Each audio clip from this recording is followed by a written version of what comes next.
All right. Hello and welcome. I'm Stooge.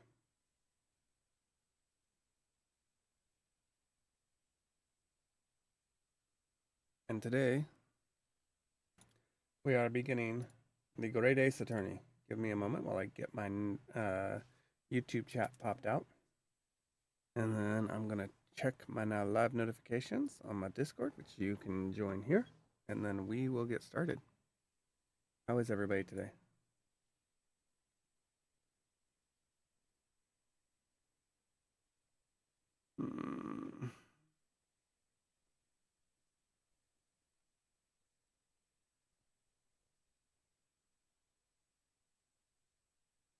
Now I just gotta wait for the game to launch. Now I know a little bit because of Strago. Why? Why is that happening? That should not be happening. Oh, so much frustration with the green screen lately. You change one thing and everything goes haywire. There we go.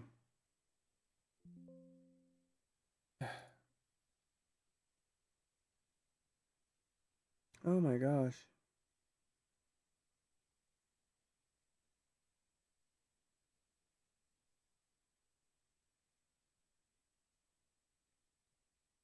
What the hell is this? You need to install Video Codec WM Video Decoder to start the game.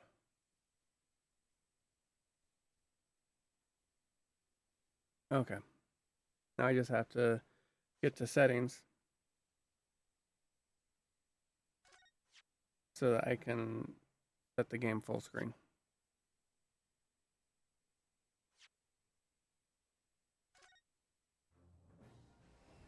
All right. Now let me turn that up. Hello, Pokey. How are you doing?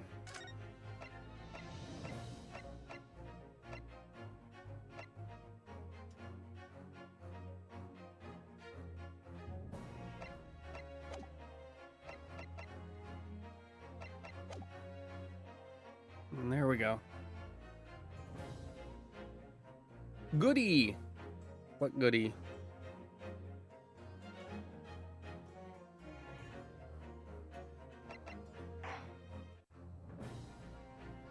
New game.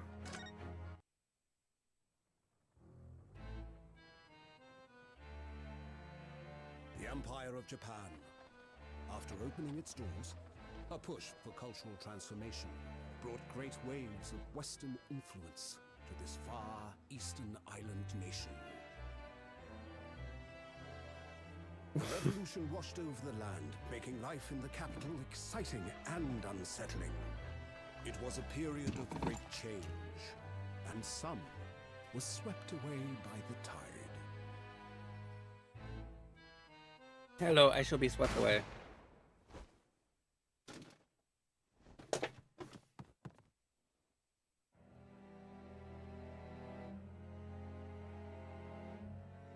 But for one man, the turbulence of that era was just the beginning of an extraordinary story.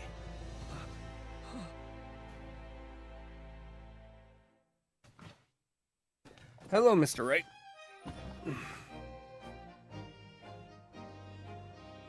All right.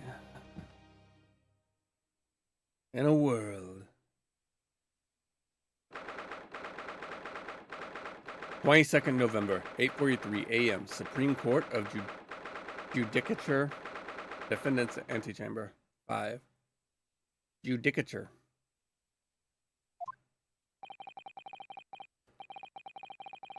Oh. Right. Okay, hold on. I gotta figure this out real quick. Give me a moment.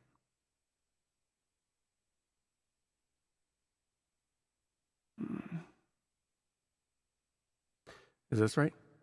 No. How about this? No. You want reverb?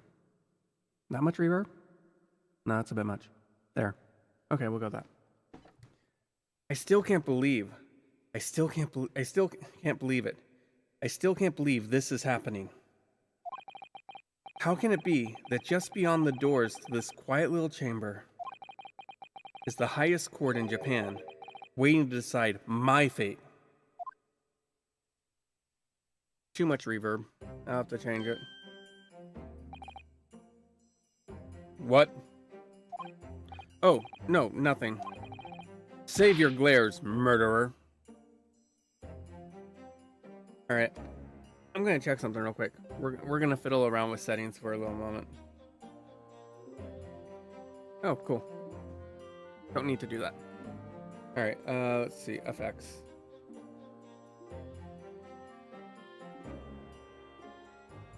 So we're gonna do this, and we got this. No, that doesn't work. Dark Bloom. Is that good? No. Music Club? Real Plate. Chapel. Hockey Arena. Wow. Alright. We're gonna mute that so I can hear these. Library. Well, wait. Library might be good if I just increase it a bit more. Maybe not. Dark Bloom. Is that good? That might be good. Music Club. Real Plate. Chapel. Hockey Arena. Hockey Arena is so bad. Like, listen to that. Maybe I should try Echo.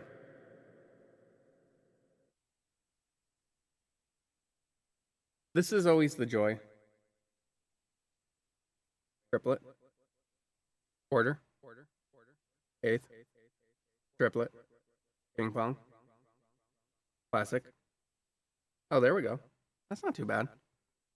Oh wait, it's a bit of a too much of a delay. Multi-tap. No.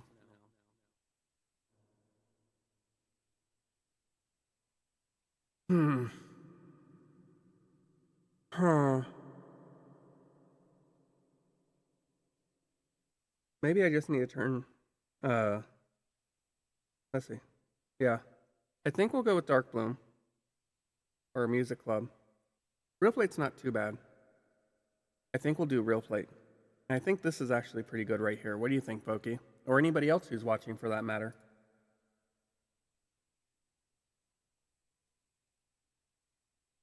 What do you think of this current setting? For the internal monologues.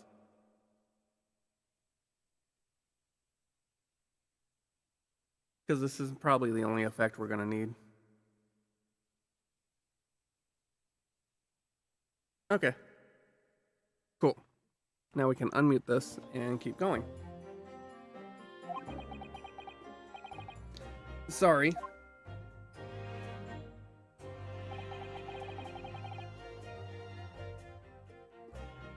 My name is Ryunosuke Naruhodo. I'm a second-year student at the Imperial Yume University. 3 days ago, I somehow found myself in the middle of a horrifying incident. And now, here I am, awaiting my trial. That's enough! He's not obliged to listen to such abuse, officer. And who are you? I'm this man's lawyer. I'll be defending him today. Ryunosuke. Did I mispronounce it, Pokey? Lawyer? Yes. And until the judge has given his verdict on the case, no one has the right to treat him as a criminal. So you will hold your tongue. Or I'll hold it for you. Technicalities. Look at you. You haven't even graduated yet. And yet, I still seem to know better than you how a court officer should behave.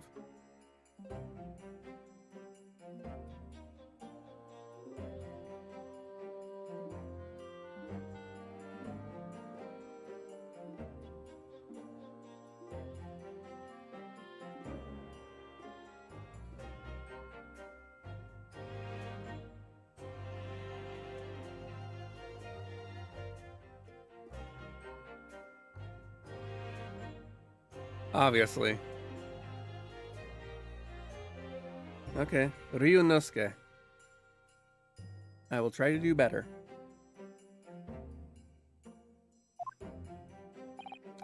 Right, Ryusuke? Ryunosuke? Oh, yes, of course. Sorry. What are you apologizing to me for? Oh, no, I suppose that wasn't my fault. But really, Kazuma, I never meant to drag you into this. I'm sorry. There you go again, apologizing.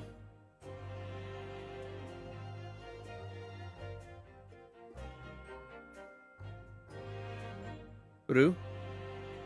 Not Ryu? Ryu. It's been a minute since I studied Japanese, Pokey.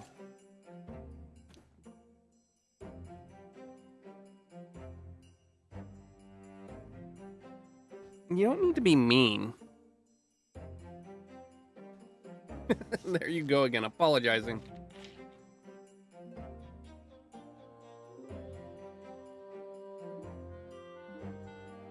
I know you're not actually being mean or meaning to be.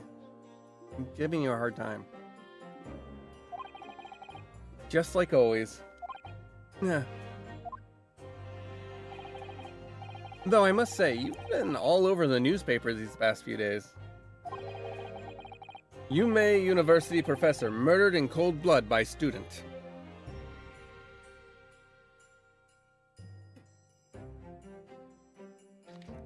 Okay, it sounds like there was a shot.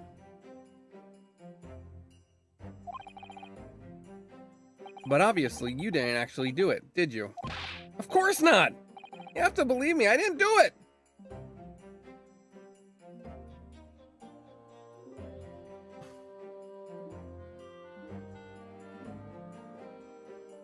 This is clearly why none of Phoenix's other ancestors got into being a defense attorney. The proper path for their line to get into being a defense attorney is they have to be falsely accused of murder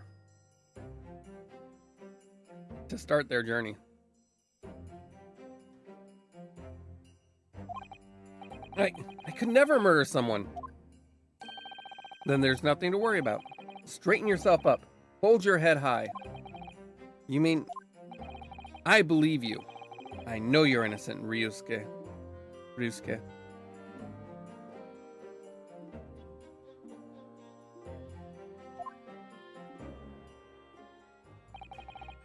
Kazuma Asogi.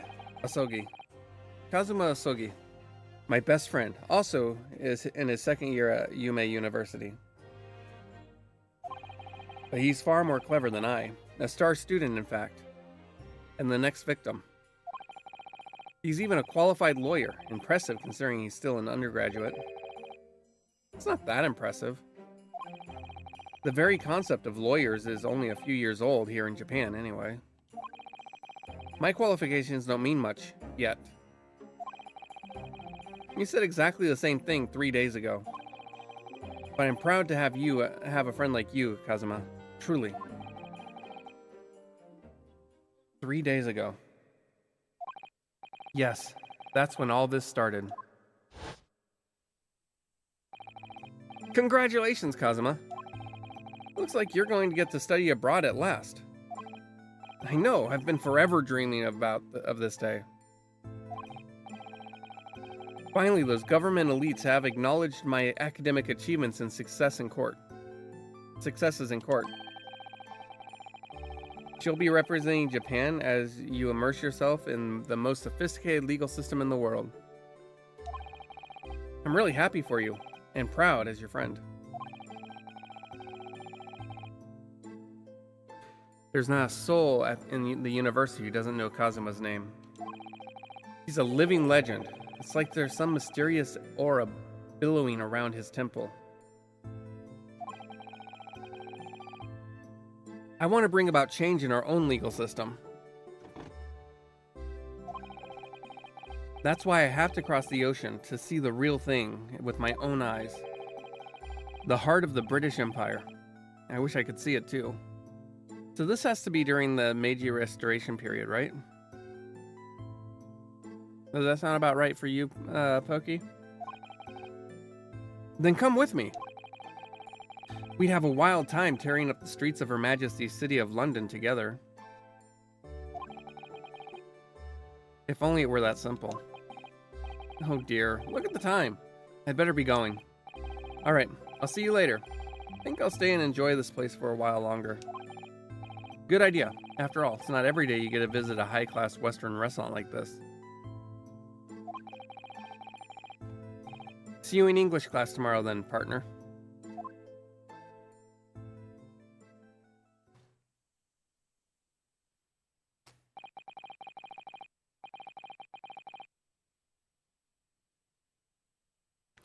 It was straight after that's when it happened.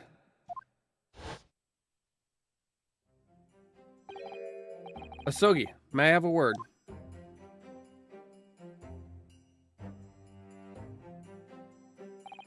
Professor, I didn't know you were coming. Well, this case has personal significance to me. But never mind that for now. Asogi, you should go immediately to the judge's chambers. To His Excellency's chambers? Why? He was looking for you before. You advocating for the defense in this trial was a sudden decision. It seems there may be some confusion about the procedures today as a result. Who is this man? I feel as though I've seen him at university before. He's the murderer. I'm calling it now.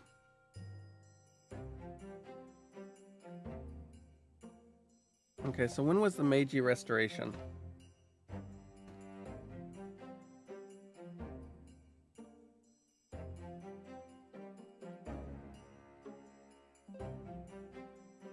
Because last night Strega and I were talking about when the Great Ace Attorney takes place. 1868 was when it started.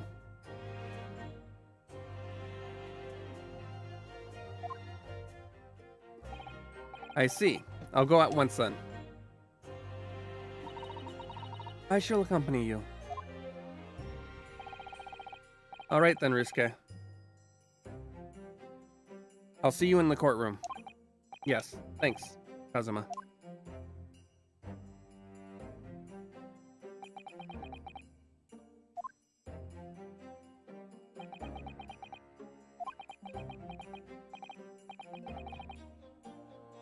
Ugh, this is awkward.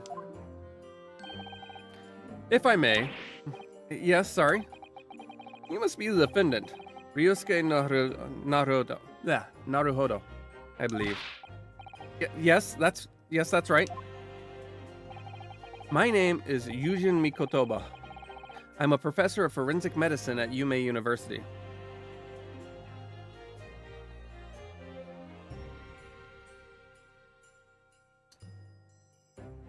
This is obviously alternate history, I believe. Take a look.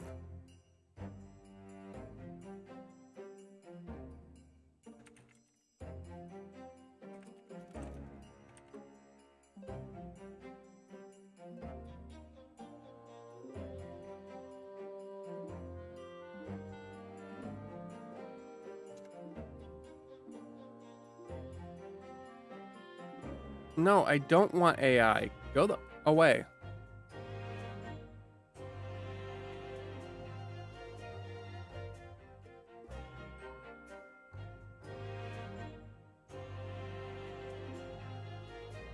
So actually, forensic science began apparently in the 16th century, according to Wikipedia, in Europe. Was recognized as a specialty early in the 19th century, according to Britannica. And so I guess that makes sense. Ah, Professor Mikotoba. I've heard that name from Kazuma before. As I recall, he's been pushing to get the government to agree to Kazuma studying abroad. Asogi has told me about you. You and he are best friends, I understand. As such, I feel you should know. Know what? Well, as you've no doubt heard, Asogi has been granted permission to go and study in Great Britain. However, if he should fail to defend you in today's trial, I'm afraid that permission will be revoked and never granted again.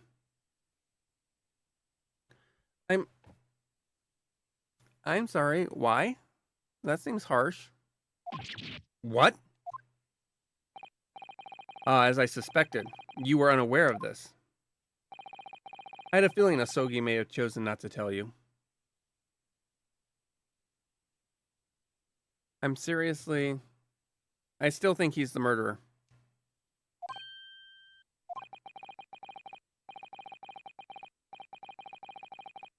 He's agreed to defend me, knowing that if he fails, his dreams will be shattered. But I don't understand. Why would the government do such a thing? The administration is to choose from a large number of applicants for overseas study.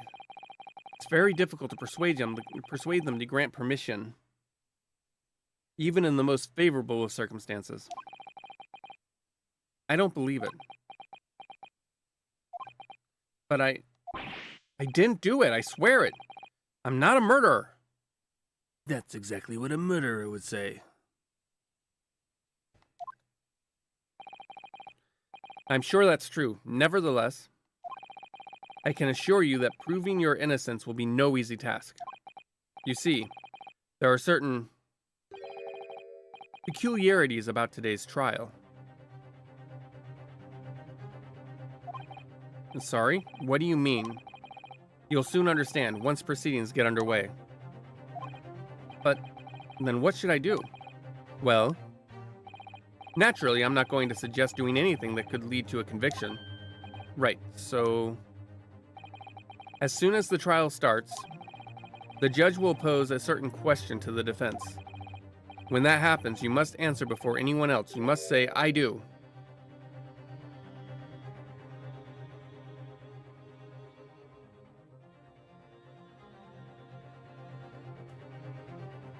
It's a trap!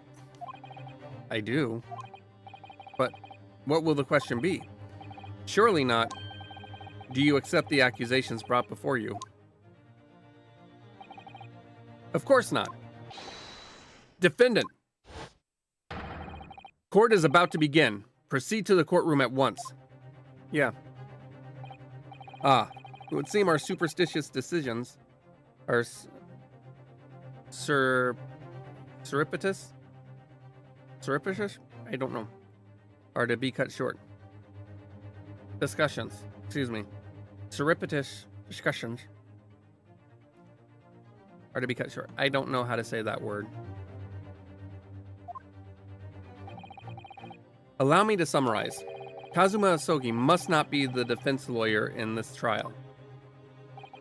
Of course, as the defendant, the final decision is yours. What are you waiting for? Do you want to be found guilty for failing to appear? Get moving. There's no point in anyone advocating for the likes of you anyway. This is it. If this trial goes badly, Kazuma's dreams of studying abroad are over. And what's more, I'll be found guilty of murder. And so, with absolutely no idea of what lay ahead, I embarked on that unforgettable trial. My one and only chance of proving my innocence, the trial that would decide my destiny.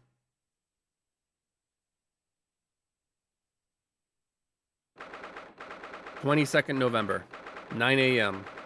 Supreme Court of Japan of Judicature, Courtroom 2. Judicature. So this is a courtroom?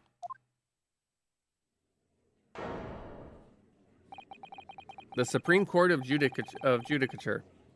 No court in the land has more power. I don't much like the look of those people sitting in the public gallery. They all look very military, don't they? Lots of military and other uniforms in there. Well, I called it, didn't I? The powers that be have demanded that this be a secret trial.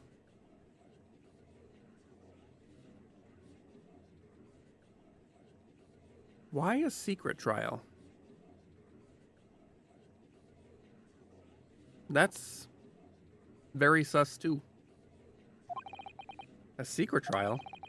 A trial that's closed to ordinary members of the public. Only military and government officials may attend. What? But why? It'll become clear in time. But for now, you need to concentrate, Ryunosuke.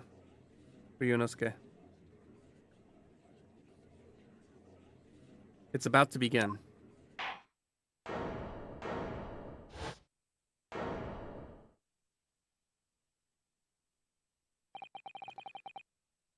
The court will now hear the trial of Ryunosuke Naruhodo. And the prosecution is ready, Your Excellency. As is the defense. Before we begin, there is one point of order I would like to confirm. Yesterday evening, the defense made a last-minute request for a change of advocate. That's correct, Your Excellency. I made the request myself. Normal procedure is for the defendant's advocate to be decided 2 days prior to the trial. As this is an unusual circumstance, I am obliged to ask for final confirmation now.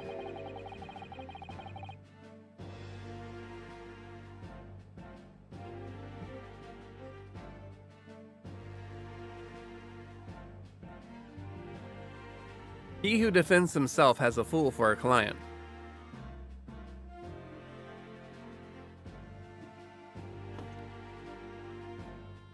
Who advocates for the defendant in this trial?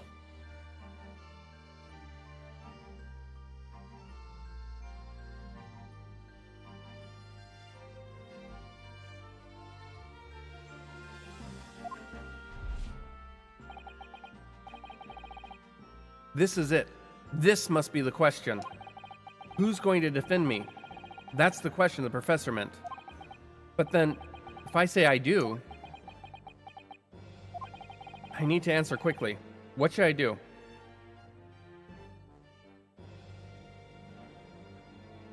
All right. I do, or wait and see? Give me your opinions, please.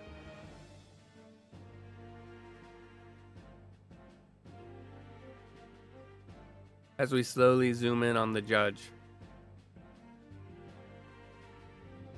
I would not do the stupid if possible.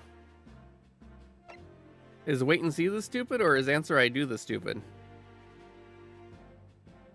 Because we know canonically what the answer is. That's obvious, otherwise there wouldn't be much of a story.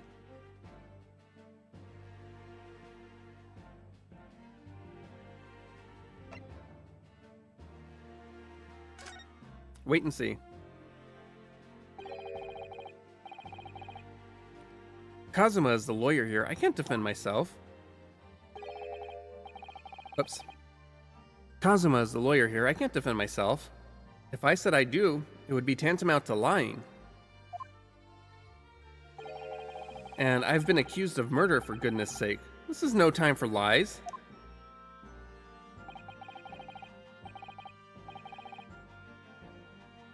Try to stop fidgeting, Ryunosuke. It's distracting. But if I don't say I'll defend myself now, things could end very badly for my friend. Your Excellency, no confirmation is needed. As I'm standing here beside the defendant, I hope it's clear who will...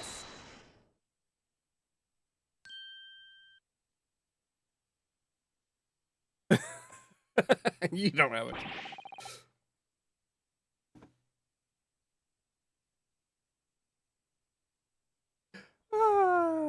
Whoopsie.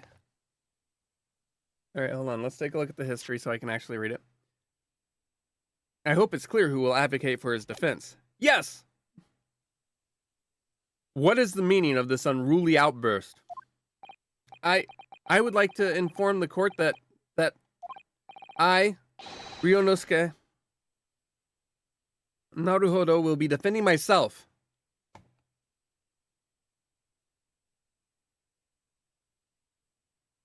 It looks like a man possessed by a certain degree of stupidity.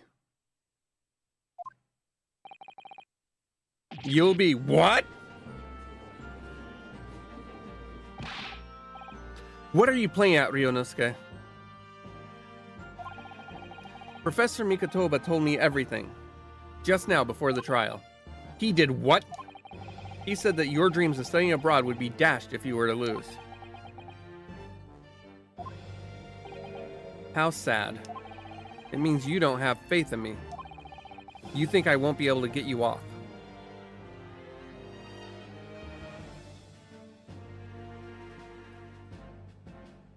Phrasing. No, it's not that, really. It's just... It's just that, well, on the off chance that things don't go well for me, I couldn't bear to be the reason that you... Yes. I knew that's how you'd feel, which is exactly why I decided not to tell you. Professor Mikotoba shouldn't have stuck his nose in. Very well. The court hereby recognizes the defendant's desire to advocate for himself in today's trial. Well, well. Does the accused admit defeat already, renouncing his own counsel? Really? Objection! Make no mistake, counsel. This merely shows that the defendant's innocence is so apparent he's confident he can speak for himself.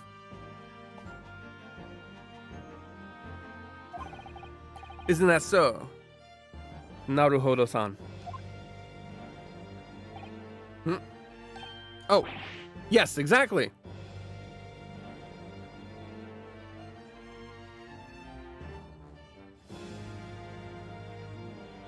He looks like a pig about to be slaughtered. How can I get out of here? How can I get out of here?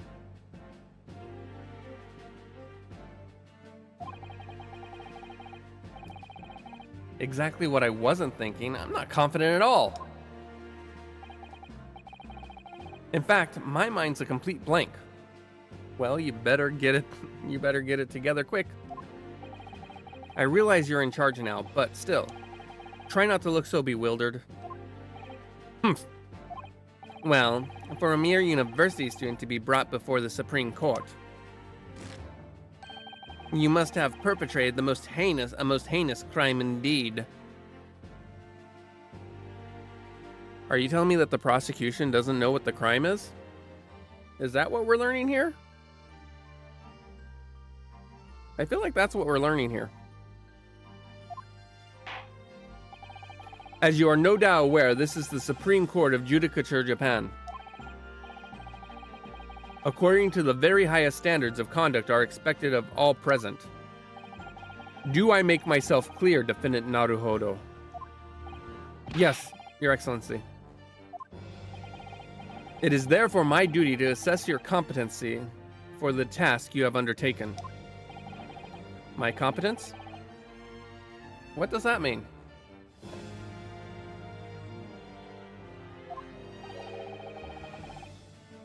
He's questioning your ability to do the job.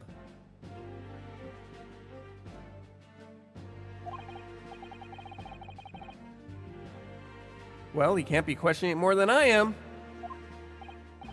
So let's start with the very simplest of questions. Oh, yes. Kindly state before the court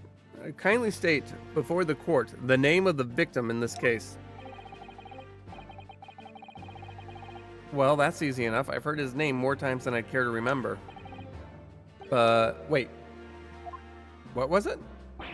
I'm so nervous I can't even remember that. What was it again? Ryunosuke. Let me guess. Your mind's gone blank. You know me so well. All the relevant information for this case can be found in the court record. But I can't even find that. It's simple. You can access the court record with the press of RB. Where is this RB? I don't see it. If you ever find you've forgotten something, just consult that. It's all in there. I just have to press the right button, or right bumper for the court record, all right? There's no time to lose. University collar pin. Proof that I'm a student at the Imperial Yume University. I always wear it on the collar of my uniform jacket.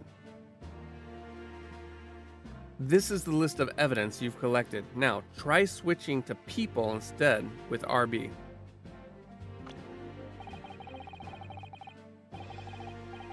You'll find details about the victim in here. When you're done, just press B to go back. John H. Wilson.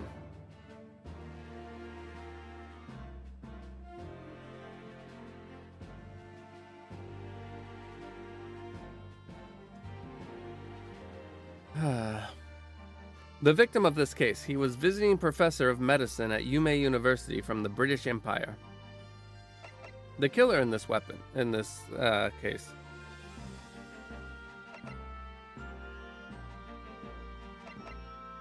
Alright, a medical school professor at the Imperial Yume University. He's an authority in forensic medicine and Kazuma's mentor. Taketsuchi Auchi.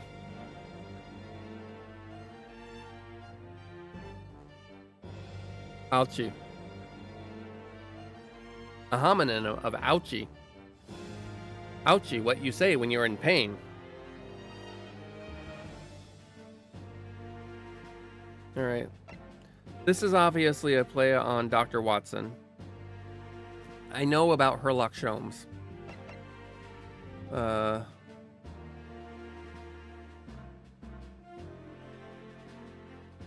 don't see a joke with his name, but I could be wrong.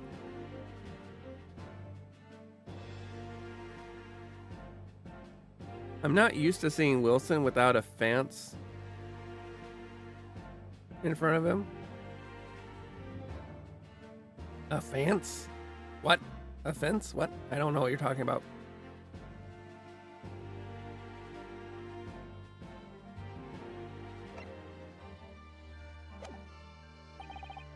So remember, home improvement. Oh, fence. That Wilson.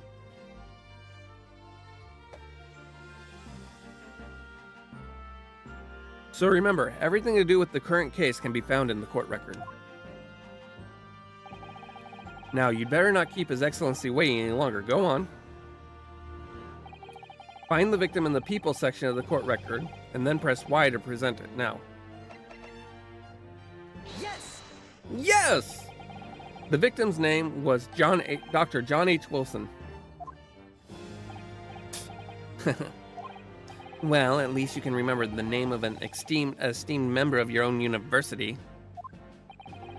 Dr. Wilson was a visiting professor from England, invited to Yume University 3 years ago. Indeed, which is the reason why this case has such profound implications. See, I thought you were going to go for... You weren't used to seeing Wilson. You weren't used to seeing Wilson as not a ball. The British Empire is at present our country's most valuable foreign ally. And as most of you will be aware, we have just signed a new treaty together after lengthy negotiations. There can't be anyone who hasn't heard of the Anglo-Japanese Treaty of Friendship and Navigation. And yet, despite these delicate circumstances, the blood of an Englishman has been spilt on our soil. You two are both undergraduates at the Imperial Yume University, are you not? Murdering a professor from the very institution that provides your education. Have you no honor?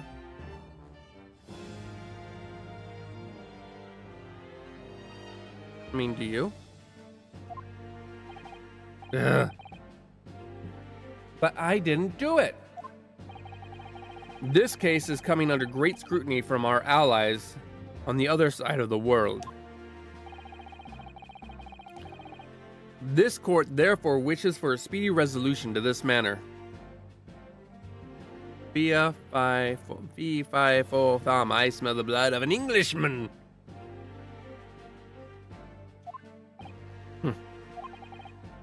In other words, our feeble government is scared of upsetting England's policymakers. And you're a convenient, expendable scapegoat to blame for this crime. So that's why this trial has these unusual peculiarities, is it? Exactly. Our government needs to convict someone as quickly as possible. All because the victim was an Englishman. Yes, Dr. Wilson was an Englishman. But nationalities and treaties won't make any difference for me here. The fact is, I was there at the scene of the crime. Oh dear, look at the time. I better be going. Alright, I'll see you later. I think I'll stay and enjoy this place a little longer. Good idea, after all. It's not every day you get to visit a high-class Western restaurant like this. See you in English class tomorrow then, partner.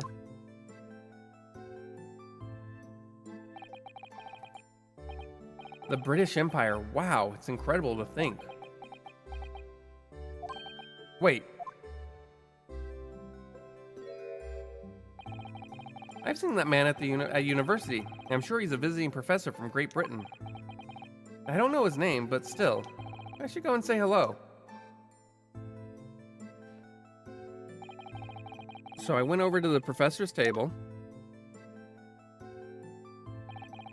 and introduced myself to Dr. Wilson. Now then, let me pose my next question to you, Defendant Naruto. Yes, Your Excellency. How did the professor of medicine, John H. Wilson, lose his life? Dr. John H. Wilson lose his life. State before the court the cause of death. What was the cause of death? Loss of blood from a gunshot to the chest. The bullet did not pass through the victim's body. I think they would notice if he had a gun. I thought it was a gunshot. The cause of death. Well, obviously that was, Ryunosuke. Remember that in court, every assertion must be backed up by evidence. Alright, why? I'm sorry. I'm getting distracted. So I am resolving the distraction. Okay.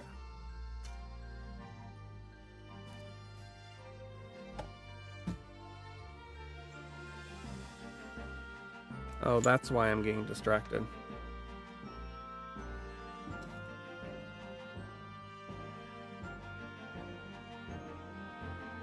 Okay.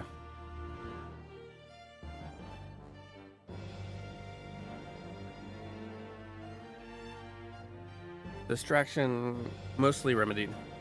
Hopefully it won't result in a new distraction. By evidence, but how? Find the piece of evidence that shows the professor's cause of death and select present. Do it now. Yes! Yes! Well,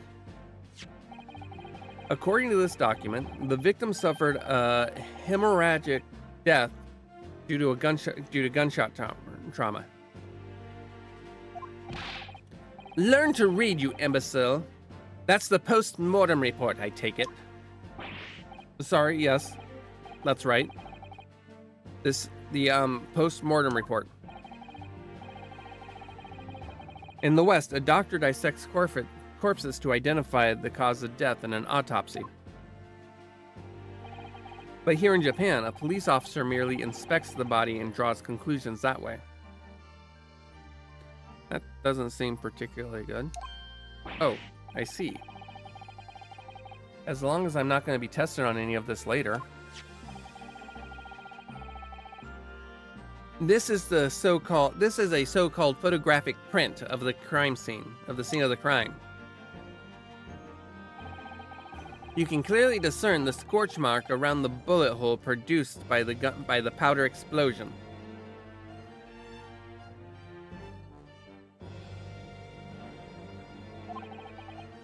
In other words, we should assume that the victim was shot at close range. Thank you, counsel. The court will accept this modern scientific evidence into the record. Photographic print added to the court has been entered into the court record. So that's a photographic print. Well, that's something I've never seen before. It's clearly superior to a drawing. The detail is incredible. Very well, I am satisfied with your answers. Let us start the trial.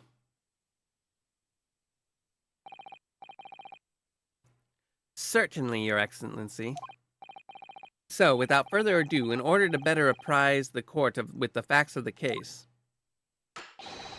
the prosecution hereby calls its first witness, who was there at the scene of the crime when it happened. This is it then. I think I may have worked out what the professor had in mind. The professor? You mean Dr. Mikotoba? Yes, clearly you're the defense lawyer today. Not me, but that doesn't mean... Well, I can still act as your assistant. Ah, of course. Of course. When he was speaking to me before, he simply said, Kazuma Asogi must not be the defense lawyer in this trial. He really has been sticking his oar in, hasn't he? Interesting idiom. Maybe, but any help you can give me would be greatly appreciated, Kazuma. Well, my first piece of advice is rein in that crazy look of bewilderment and control the cold sweats. Only if you rein in that crazy headband and control the cold stares first.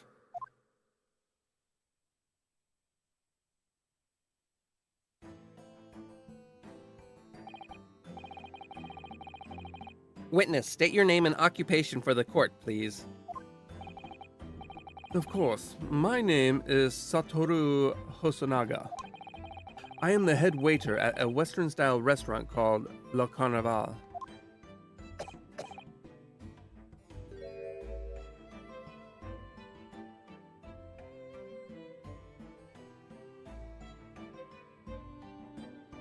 I think he might have the touch of the TBs.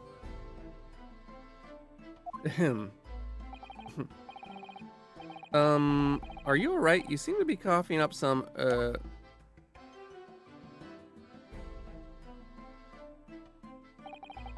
It's a regular occurrence. It really doesn't bother me.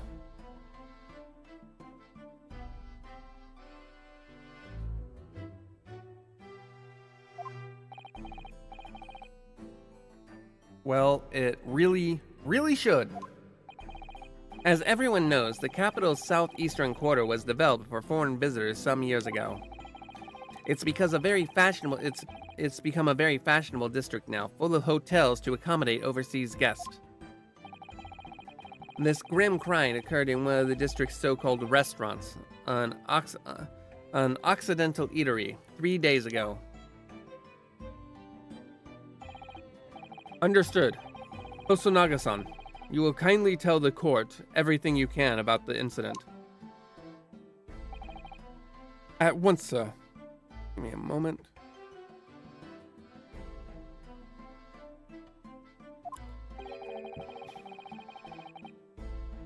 And no petty interjections from the aspiring lawyer boy, please. Oh, perspiring maybe, but aspiring? It was just after 2 p.m. on the day in question. We have few diners at that time of day. The lunchtime rush was over, and there were only 3 tables still occupied. That fits with my memory, too. There was hardly anyone else in the place.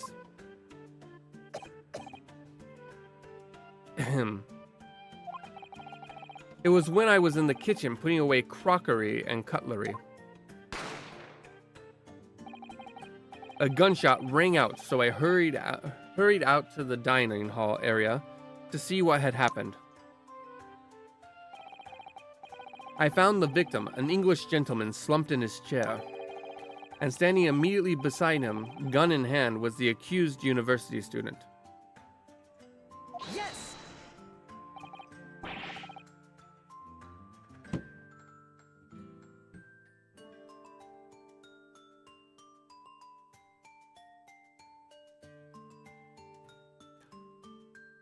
Can someone explain to me why they chose to make his shout yes? Because, especially in that particular interjection, it sounds like he's confirming that he did indeed have the gun in hand at the time of the incident. Hold on, let me clarify something here. While I did pick up a gun that I found lying on the floor beside the professor, I didn't shoot him. Objection! I believe I asked you to refrain from petty interjections. The court wishes to listen to the witness's report of what he saw, you amateur. But the next time you interrupt at an inappropriate time, you will be penalized, Defendant Naruhodo. Don't worry, Rusuke. You'll have your chance to fight back. For now, we must just quietly listen to the witness. Ugh. If I may confirm one point, waiter. Standing beside the victim with the gun in his hand was the same man we see here in court today. Yes, without a question. Yes, without question. I see. And apart from the accused, was there anyone else standing beside the victim?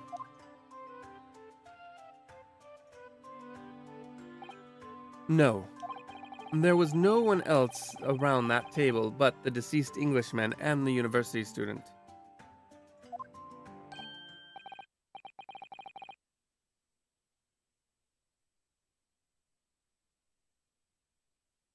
Wait a minute.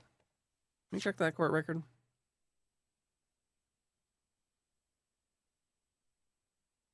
There was no one else around. Okay.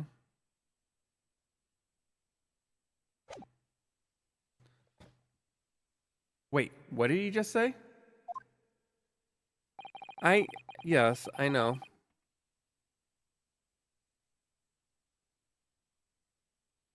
Okay. There was no one else around that table. What's the matter, Ryunosuke? That's just not right. When I went over to Dr. Wilson to say hello, there was a woman sitting opposite him at the table. Really? That's not something the waiter could have missed. I've been warned about interjecting, but still, what should I do? I mean, technically, please try not to call him Rusuke.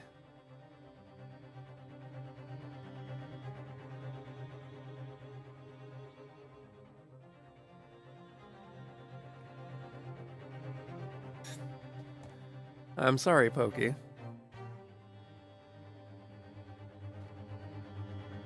Alright,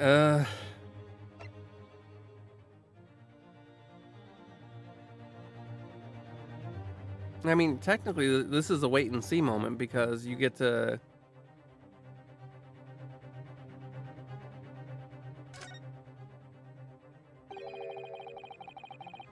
I desperately want to say something, but I was told not to interject. Ryunosuke, if your parents tell you to study, you're the kind of man who would diligently get to work, aren't you? I suppose I am. I'd never have gone into Yume University otherwise. But you can't just always follow the rules in life, you know. If you don't say what you want to say right now, you'll seriously regret it when you're found guilty. All right, you've scared me. I won't forget that piece of advice in a hurry.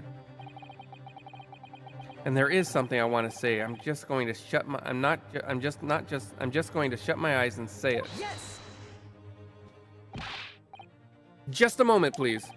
Dr. Wilson wasn't alone that day. I'm sure of it. There was a lady sitting with him at the same table. Objection! Dear me, dear me. What are we going to do with you? With your blatant disregard of court proceedings, I'm beginning to wonder if you're not a fraud.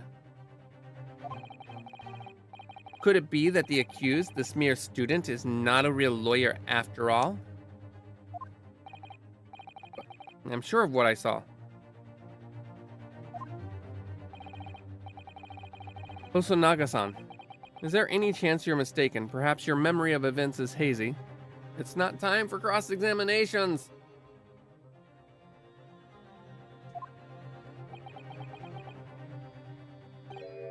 No.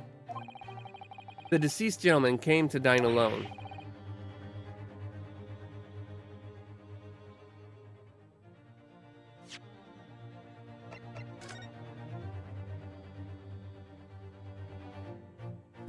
The photo doesn't show a second place setting.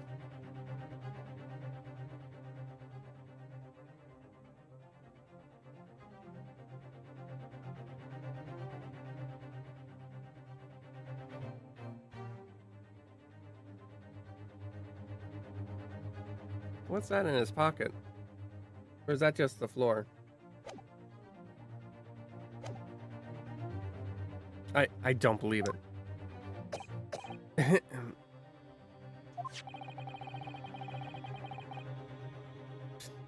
I actually have a rough floor plan of the restaurant as it was that day. Please have a look if you'd like. Let me see. Ah, a sketch of the establishment's layout, drawn by yourself, I presume? That's right. I'm afraid I used the back of my business card. It was a turbulent situation. However, as you can see, the gentleman in question was seated alone. That's not sufficient.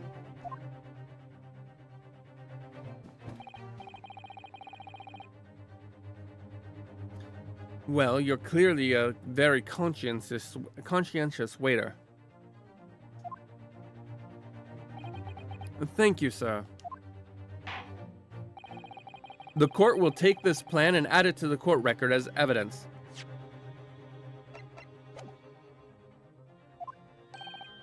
Oh, well, is there a problem? Hand the plan to the court officer at once. Of course. Here you are. What was that about? He's been completely calm and collected until now. Something certainly seems to have shaken him. The waiter's business card has been added to the court record.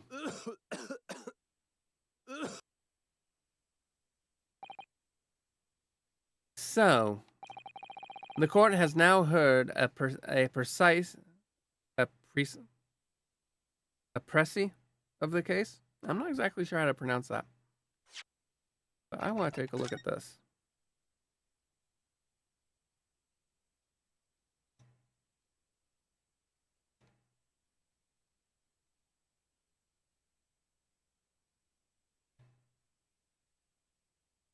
I was hoping I'd be able to flip it over.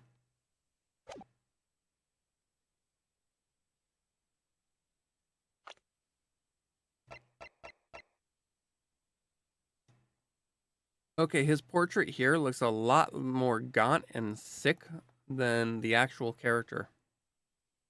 That's fun.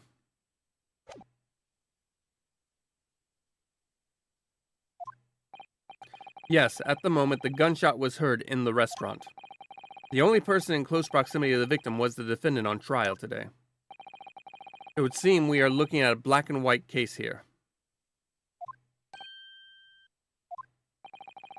Defendant Naruhodo. Yes, Your Excellency.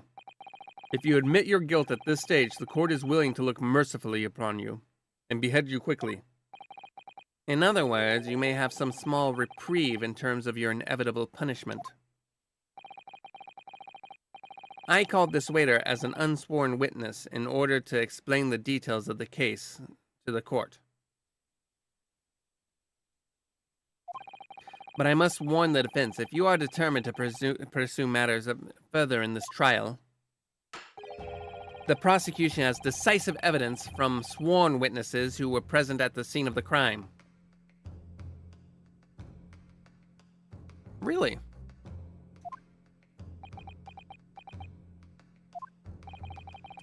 What do you think I should do, Kazuma? Isn't it obvious what you should do at this point? What do you mean? Well, I'm going to be found guilty one way or another, it seems.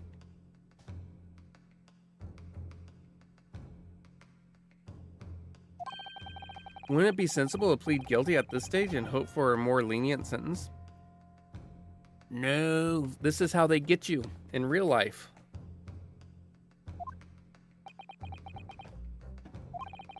Everyone keeps telling me that this trial is unusual about these peculiarities. You've said it. Professor Mikotoba has said it. And so has the judge and the prosecution. I'm scared for what lies ahead if I push this. As I said from the outset, I believe you're innocent. I trust you. And yet, despite knowing that, you're willing now to throw that trust back in my face? Is that it? What? If the accused is in fact innocent, then the defense lawyer is duty-bound to prove that innocence by whatever means necessary, within the bounds of law. No using forged evidence.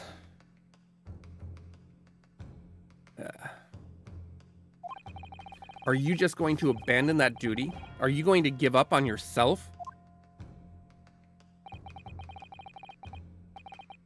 The battle hasn't even begun yet, Ryunosuke.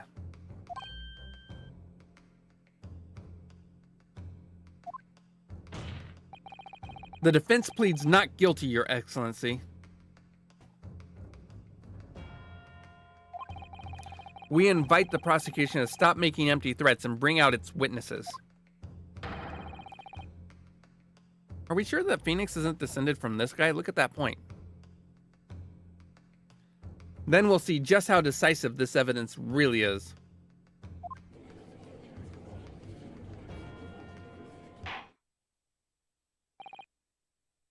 Indeed. Prosecutor Auchi, please continue with proceedings. Well, you were warned. The young can be so reckless. You know, many call me a saint, but I can be a devil when I want to be. You mean you're really good at forging evidence? Ugh. In a few short moments from now, that dumbstruck young mouth of yours will be silenced forever. The prosecution calls its next witness. Very well, officer. Bring forth the witness at once.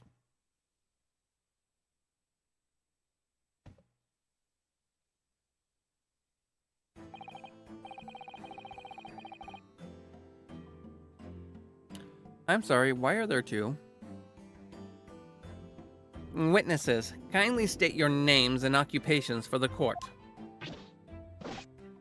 Yes, sir. The Great Nippon Imperial Army Sergeant Iese Nosa, reporting for duty, sir.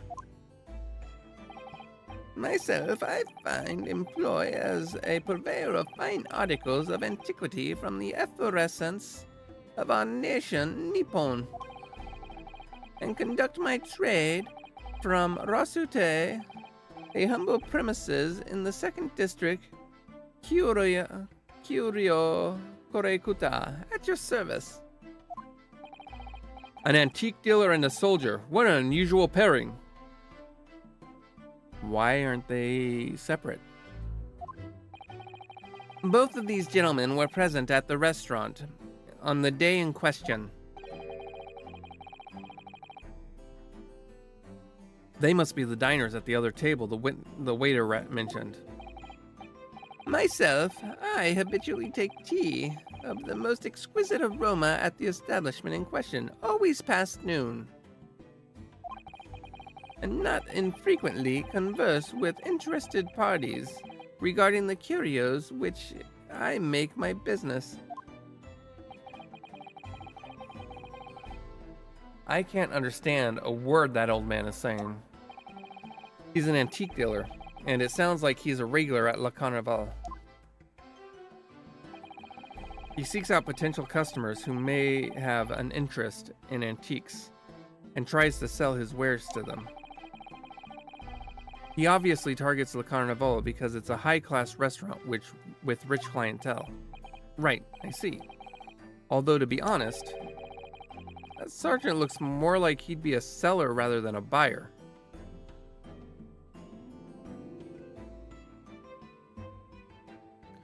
Dude, you're a bit early for the freaking flat top.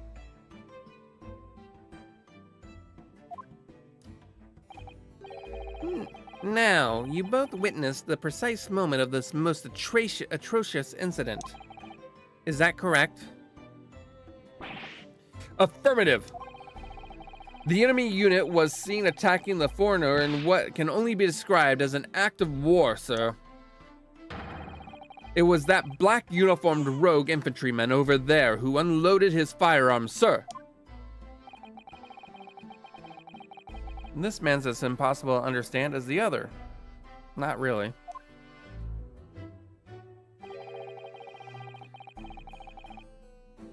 But I am almost sure I heard a strange noise during that last thing he said.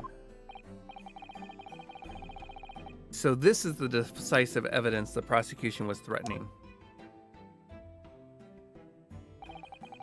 The soldier is claiming that he actually saw the precise moment you shot the victim dead. Yes. Well, are you starting to feel uncomfortable?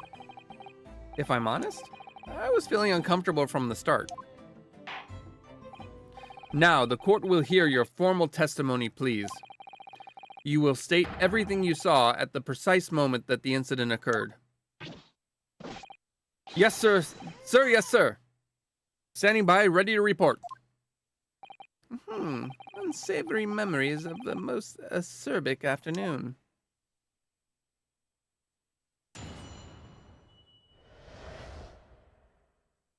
What the witnesses saw.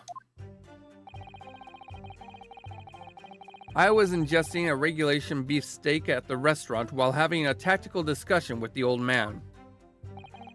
Myself, I was extolling the virtues of a particularly fine golden curio to the military gentleman. At that precise moment, a firearm was discharged. I observed the enemy's actions with my own eyes. The black uniform varsity cadet fired on the English civilian. And from the back, the cowardly weasel. Really? Because if I look at this, that hole's in the front.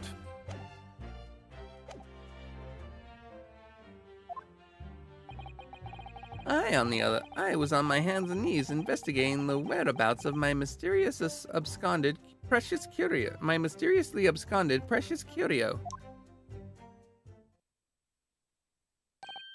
Well, so you, Sergeant Nosa, actually witnessed the vital moment? You saw the split second when the defendant fired the weapon at the victim?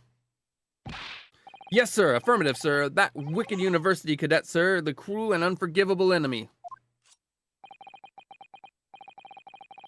What times we live in when an English gentleman may be assailed in the broad light of day.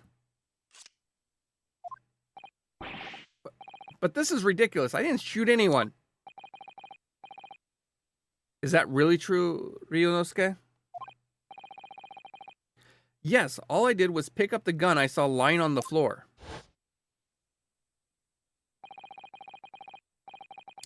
After I said hello to Dr. Wilson, I went back to my table and sat drinking some coffee. Then, when I'd finished, I got up from my seat to leave the restaurant.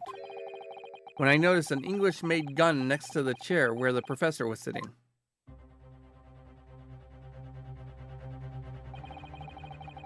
I thought perhaps the professor had dropped it. So I bent down and just as I was picking it up,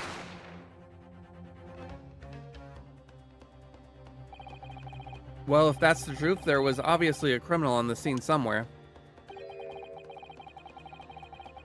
And somewhere in these two witnesses' testimonies, there's a clue as to who that criminal was.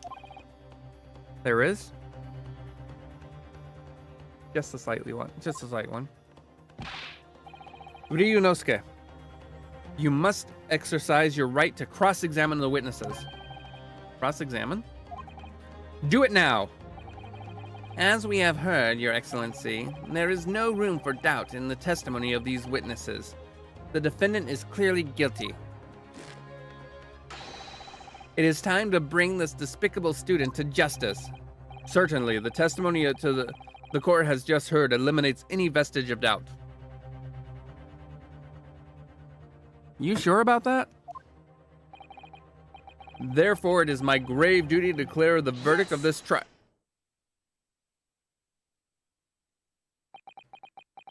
The localization could have used a bit of, the localization could have used a little bit of work.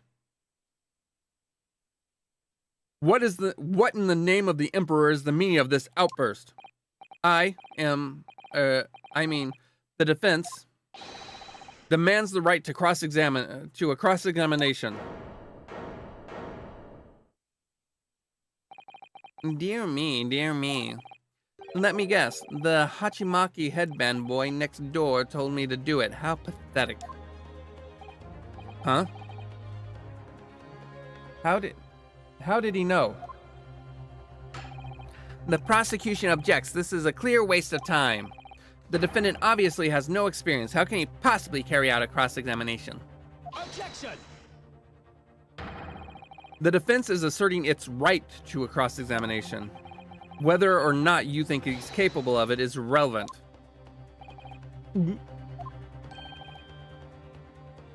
Kazuma is so commanding. Very well. Let the defense conduct a cross-examination of the witnesses. All right, this is where the battle really begins, Ryunosuke. But I don't even know what I have to do in a cross-examination. Isn't it obvious? You have to expose the lies in the witnesses' statements. How? You didn't fire the gun, which means what that soldier said has to be a lie.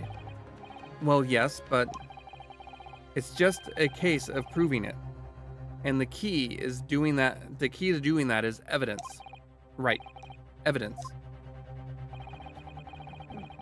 All you need to do is present some decisive evidence, indisputable evidence that proves the witness is lying.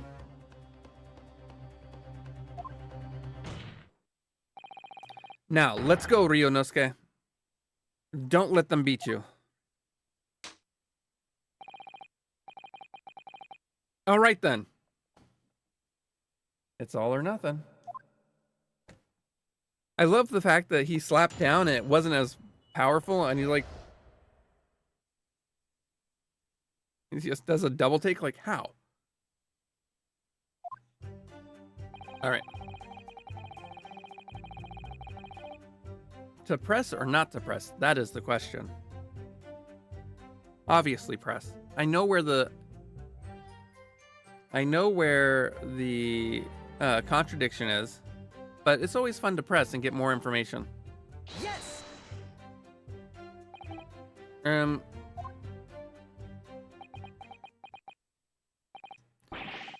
Why aren't you saying anything? Is this some new interrogation technique?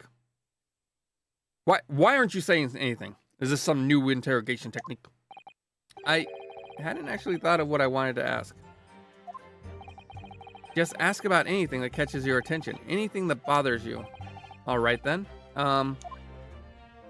What do you mean by a regulation?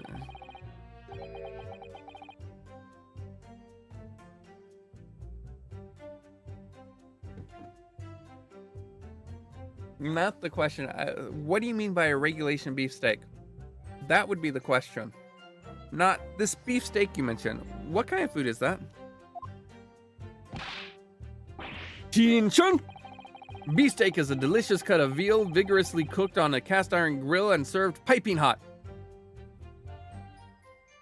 No, veal is its own specific thing. I personally don't like it. And it's a lot less common today. At least I think it is. I could be wrong. But I don't like the texture of veal. Oh. If food could receive medals of honor, the beefsteak would be almost as highly decorated as a cutlet. Pork. Right, I see. Thank you, sir. So, next question. Don't call me sir, I work for a living. He's a sergeant.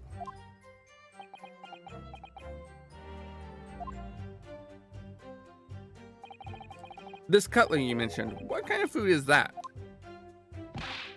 Attention! Cutlet is a delicious cut of veal tossed in breadcrumbs and deep fried in cooking oil. I'm used to pork cutlets. Accept your guilty verdict, atone for your crimes, and when you're released from prison, try it. Yes, sir, I will, sir. On the double, sir.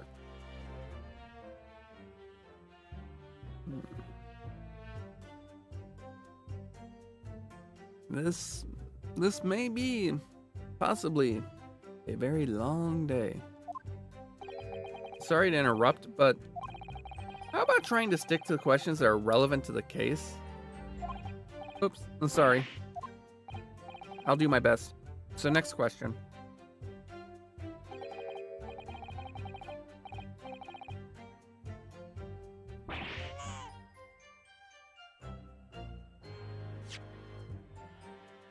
Is it just me, or do you keep hearing a sort of wah crying noise? Negative!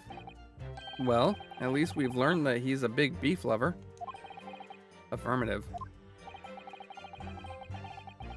It's not easy knowing what questions to ask.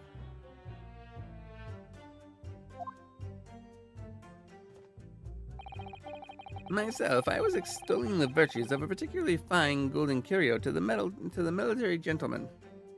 Yes! I have no idea what you're talking about.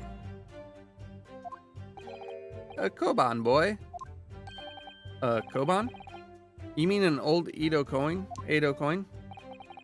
The day prior to the incident, a treasure of exceptional value from the Hoei period entered my possession. I took myself to the restaurant the following day with said items secreted in my bosom pocket, in the hope of an affluent cognizant appraised of its indisputable value being present. So you were hoping to sell your koban coin to Sergeant Nosa, whom you met at the restaurant. Yes, it's quite clear where you're going with this, boy. You were about to assert the penniless soldier would have no hope of purchasing the precious koban. Isn't that so? Well, you little upstart cadet. You want to add disrespecting a superior officer to your list of crimes, do you? Blatant subordination.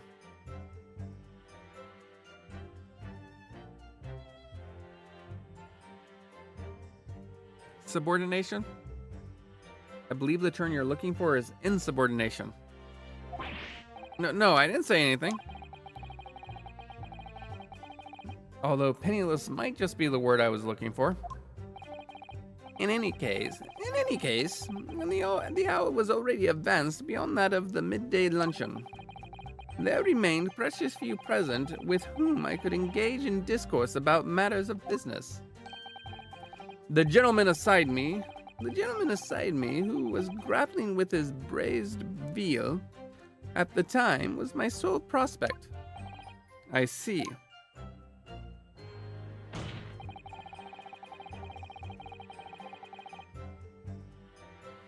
All right. Oh, for those that are new to the way that I play the Ace Attorney games, reread the testimony after the first time. Otherwise, things just get very long-winded. Yes! So, you're saying that you actually saw me at the time? At that time? Affirmative, I saw you. Laughing, cackling like a madman as you trained the barrel of your gun on the English civilian. Or reread most flashbacks. Yes, thank you, Pokey.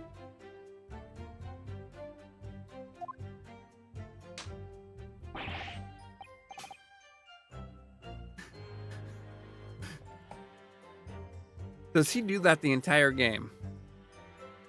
But that's impossible. I only... Allow me to confirm just one point, please. What's that, Private?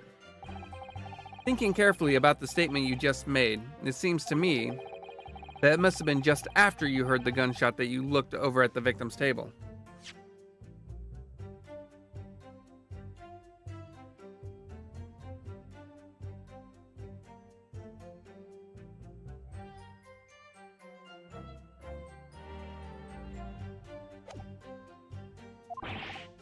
And so what of it? So what if it was? Then you didn't see the actual event. Well, if that really is the case, it would mean that you didn't in fact see the precise moment when the killer actually fired the gun.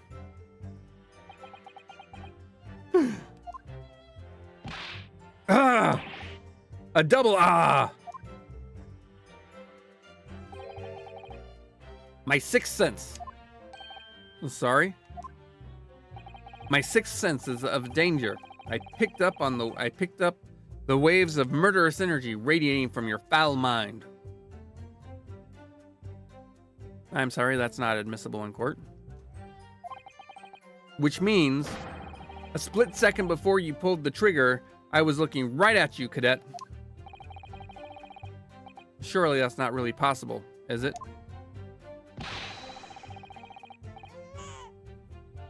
Do you think I'd have gotten where I am today in the army if I couldn't sense danger in the air, son?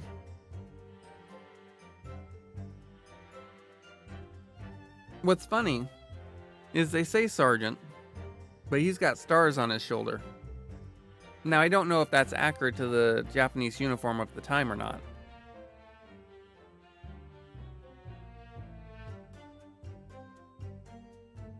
Let's take a look at what it has to say about our two witnesses. An army sergeant of the Empire of Japan who witnessed the incident. The owner of an antique shop. Okay. Well, it would seem this soldier is absolutely convinced that he saw you do the deed. This is not good.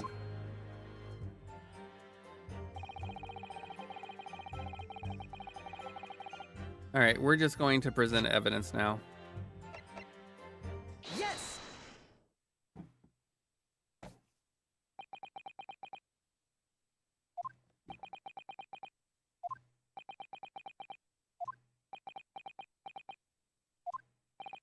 What? What are you playing at, Cadet? What is the meaning of this subordination? Thrusting some photographic print in my mustache.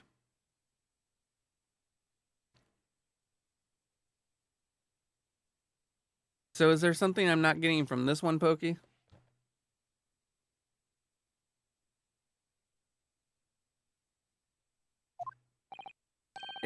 Inconsistency, sir. I mean, yes. There's a clear inconsistency here. What nonsense. What can this print possibly tell us that we don't already know? Well, obviously, that, I know what I want to say, but the words just won't come out of my mouth. I think this proves beyond any doubt, Your Excellency, that there is no place for an amateur student here in this grand courtroom. This is so frustrating. Oh, please. Surely this doesn't require an explanation. Couldn't be more plain. The fact that they have Sergeant Nosa keep saying, "What is the meaning of this subordination rather than insubordination?" To spell it out would be an insult to the court. Kazuma, what? What are you talking about? It's apparent from a single glance at this photographic print presented by the defense that there's a clear discrepancy here with the sergeant's statement. What? Sergeant Iesa. Iesa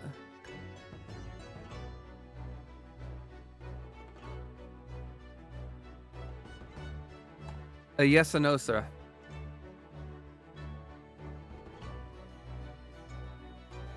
Yes, sir. No, sir. All right, let's double check. I'm gonna go here real quick. Is there a joke?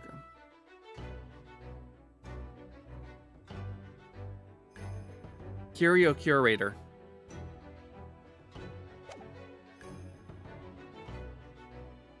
Okay.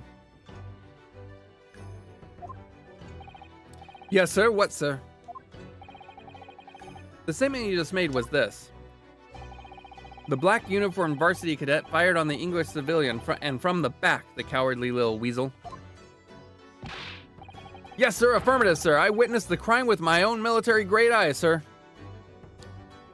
I'll be honest, military grade ain't the best grade. Yes!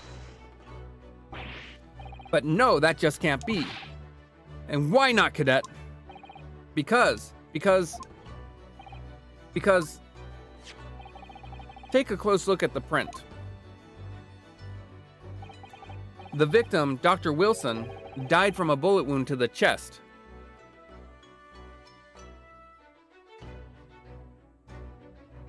Yeah. Ah. Sergeant, according to your witness statement, the culprit shot the victim from behind. Oops, wrong button. And that is the obvious discrepancy here. Well, how do you explain it? Oh. Well.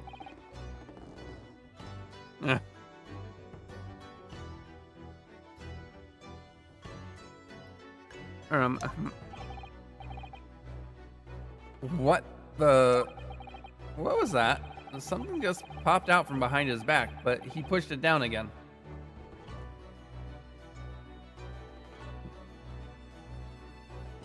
Well, apparently Nosa's eyes work a little bit better than Ryunosuke's.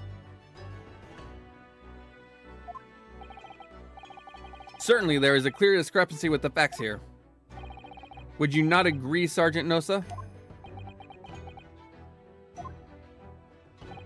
Yes, sir. At this juncture, that would appear to be indisputable. Until the moment I heard the firearm discharge, my eyes were...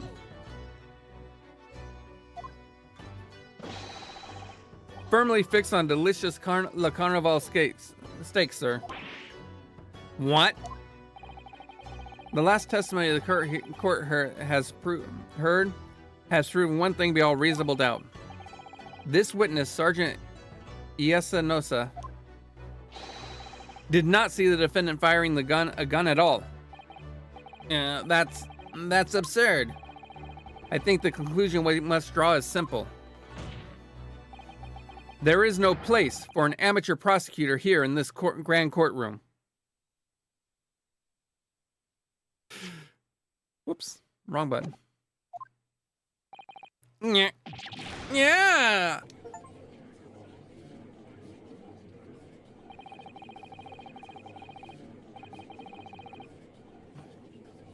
There's been a complete turnabout in the mood of this trial. Just from that one discrepancy. Yeah, that's the way it works.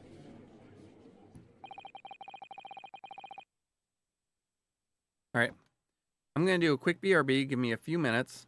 It won't be that long. I'm just hungry. Pokey can avail the tales of all the times I've played visual novels and I just get hungry. I don't know why.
All right, let's see what Pokey hath said. All right. Okay, wow, there's a lot. Let's go over here. Holy cow, Pokey. I didn't think I was out. All right. Once upon a not so distant rainy afternoon, Stooge sat curled up in his favorite beanbag chair, draped in a fuzzy blanket, a mug of something warm gone cold beside him, the soft click of the mouse echoing through the quiet room as he dove into the pastel-colored world of Sakura Sorrow, the petals never lie. It was 2:04 p.m. The first hunger struck. She looked at me with those eyes that saw through every lie. Stooge's stomach gurgled. Was it a raw emotion of the line? Or was it the fact he hadn't eaten since his light breakfast of 3 crackers and a sigh? He rose, made toast, sat back down. 4:19 p.m. He was knee-deep in Crimson Cafe, bittersweet brews, and broken hearts. You'll never understand how much it hurt to make your cappuccino. That line hit it hard, but not as hard as the smell of his neighbor grilling something through the open window. Is this why?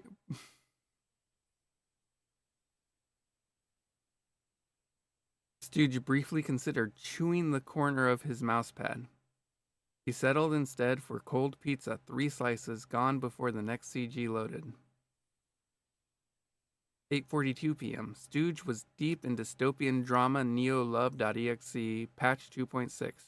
In this code, I found the echo of your smile. Tears welled, so did hunger. Fridge empty, pantry forsaken, hope dwindling. Stooge slouched in despair until he remembered the sacred emergency snack stash, half a bag of wasabi peas, and an unopened energy bar from 2022. Sustenance achieved. Wow, what the heck, Pokey? 11:55 p.m. One more route. Midnight Mirage, Ghost of the Heart. If I vanish tonight, will you remember the taste of my name? Stooge's stomach growled in reply. He imagined the ghost girl offering him a steaming bowl of ramen. The screen flickered as if the game itself approved. He paused, and thus, at the stroke of midnight, he cooked a king's meal, instant noodles, microwave dumplings, and a banana. Stooge feasted like the tragic protagonist he was.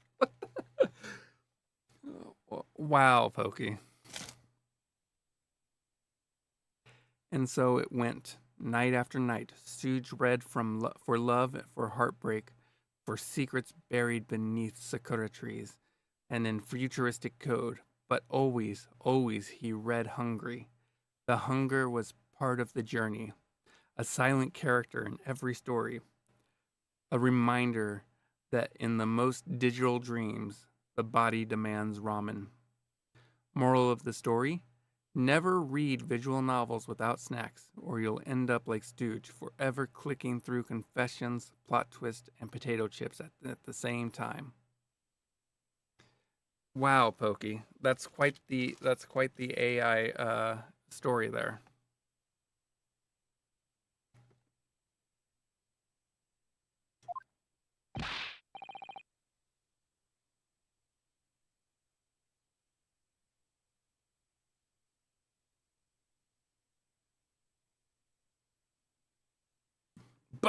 But I definitely saw him. That university cadet there. He was pointing the firearm directly at the victim's back. Yes! But I never fired the gun. All I did was pick it up off the floor.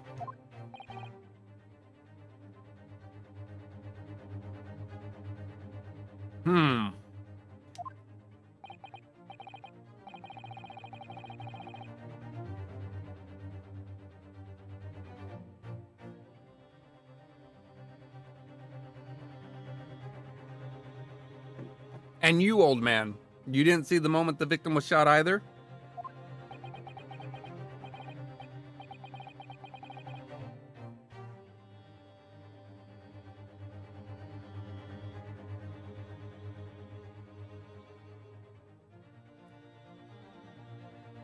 Myself, I have already been quite clear.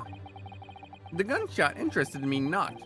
I was far too busy on the floor. Too busy on the floor? Sorry, what were you doing? Looking for the coin.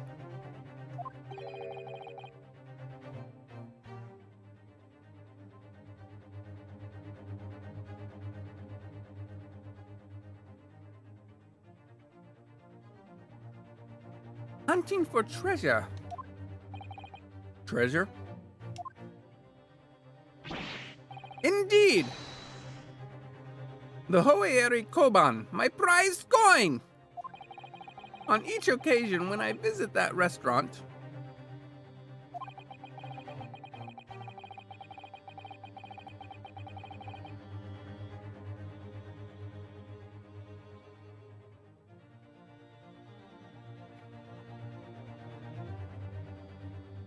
it is my habit to place in my bosom pocket a particular trinket of interest from my shop, Rasute.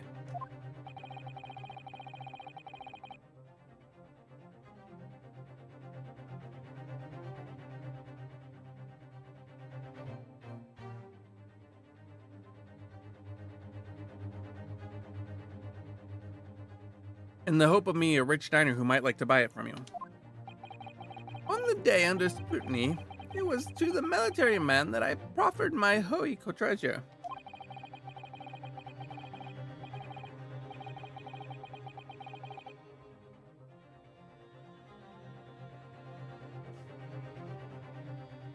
Believe that he would purchase such a rare find, I did not. But I was presented with little alternative. And then,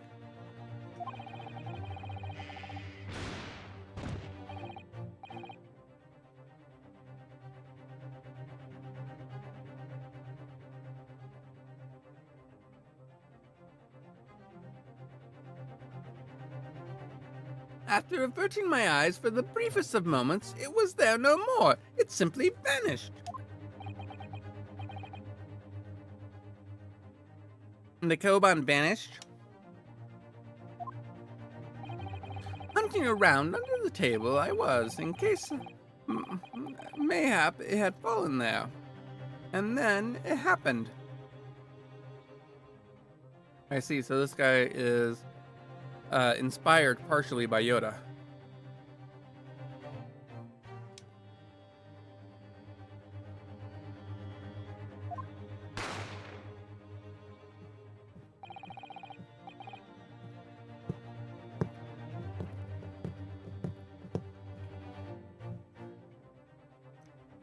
You heard the gunshot, you mean?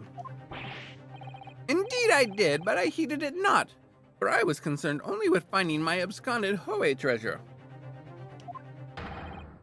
Nothing could distract me.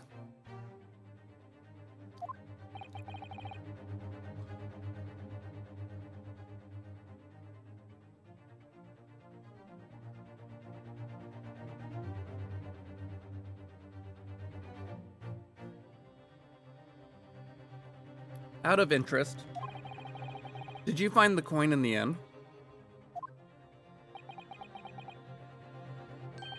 No.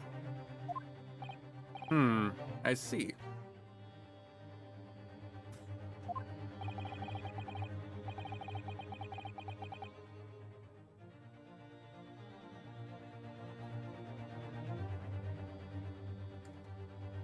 That lamentable day, the precious Hui Kanban was lost to me. No doubt some unscrupulous scoundrel pocketed it, the prize coin for himself.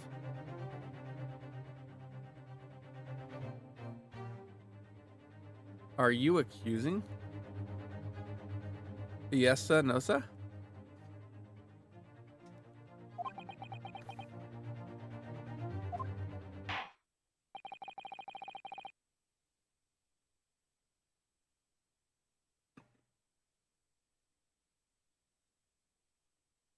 As I'm sure everyone present is aware, this case demands a swift and decisive resolution. Our government has promised to send a full report to Great Britain by telegraph this very afternoon. That's quick.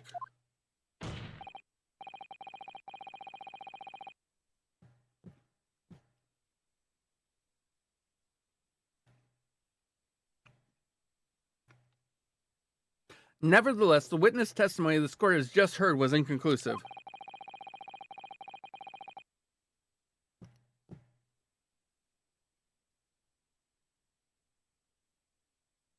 No matter how subservient our government feels it must be to the British.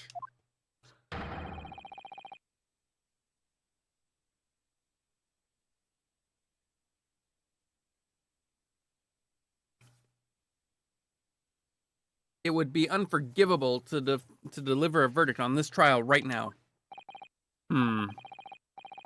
What is your position, Prosecutor Auchi? Worry not, Your Excellency. I'm sorry for the rapper noise.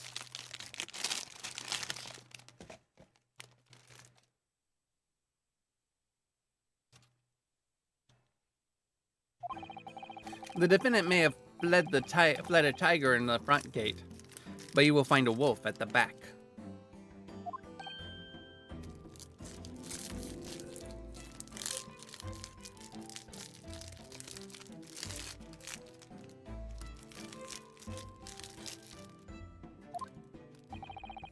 My witnesses have further testimony to make.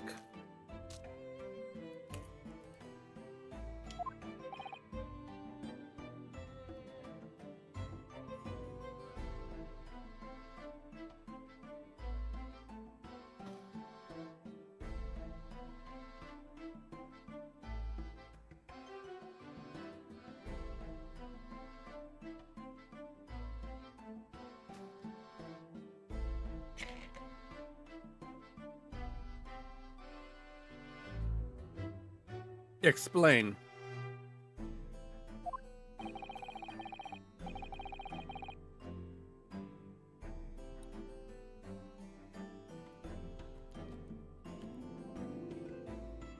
Upon hearing their next statements, it will become abundantly clear that there is only one person who could possibly have committed this despicable crime.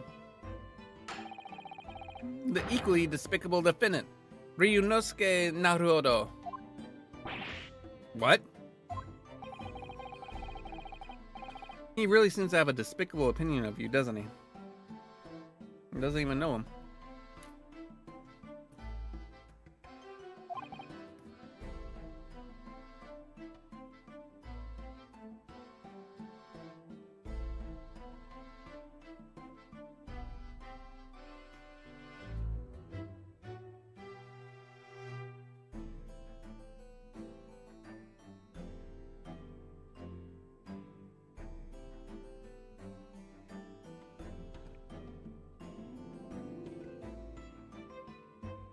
These might not be good snacks for this.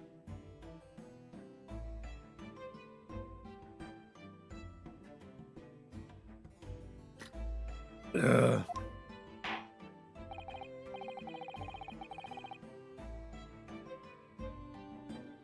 Very well. The court invites the witnesses to testify again.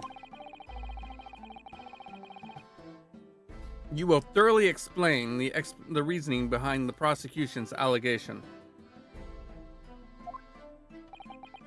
Is that clear?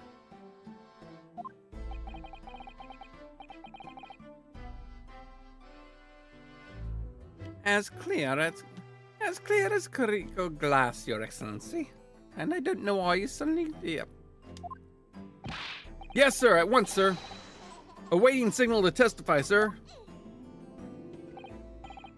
Excuse me, but there's something or someone peeking out over your shoulder, I think. Affirmative, the newest member of the Nosa family to rise up through the ranks, sir. Name Ido. Ido Nosa.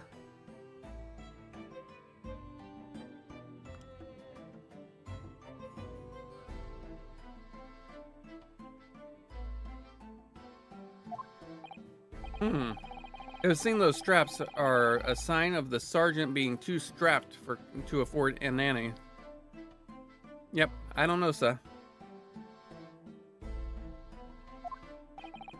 Ido, attention! Your father is about to quell an enemy.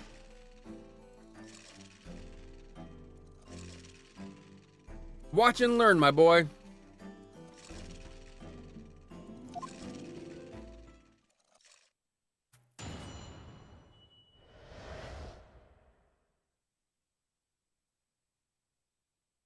The true culprit.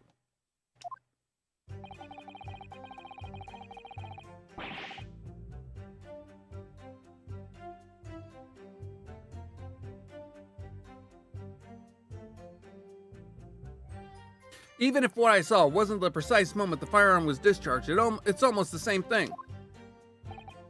Yes, pointing his gun at the foreign man.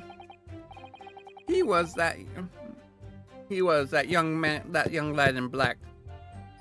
That much I myself did see. Furthermore, a visual search of the premises at the time confirmed that we were the only personnel present. Indeed, alone he was, the Englishman, dining all by himself. Therefore, no one other than Black Uniform Cadet could have dispatched the Englishman. Over and out.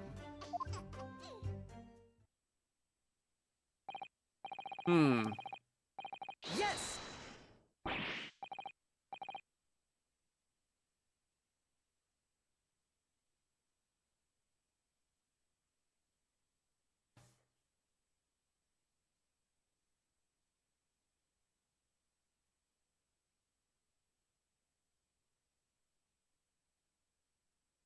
Wait, that's nonsense.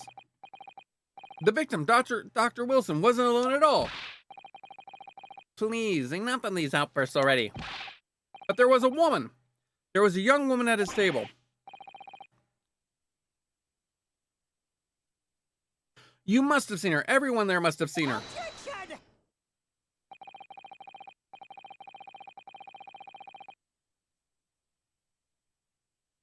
If you call yourself a lawyer, then you will respect the rules of the court and speak accordingly. We are not here to listen to your fantasies. Ugh. It is evident beyond all reasonable doubt that the victim was alone at the time of the incident. The prosecution has photographic evidence of this fact. Is this a photographic print of the scene of the crime, counsel?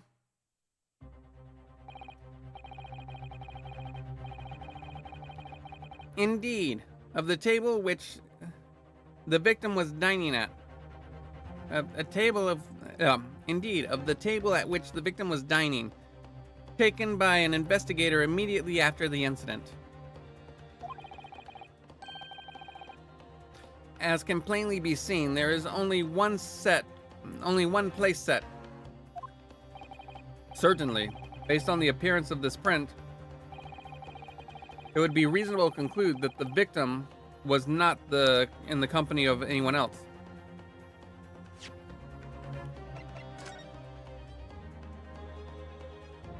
Notice how this steak is eaten versus that steak.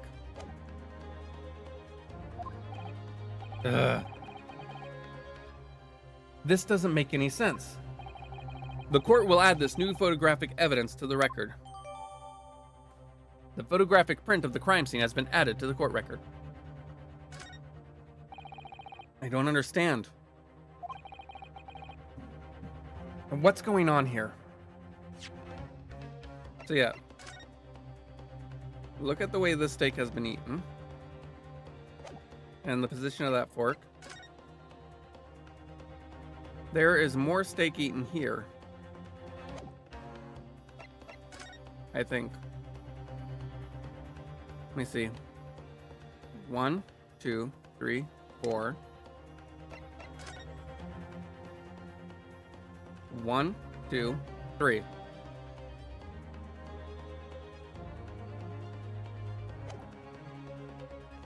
Definitely a different steak.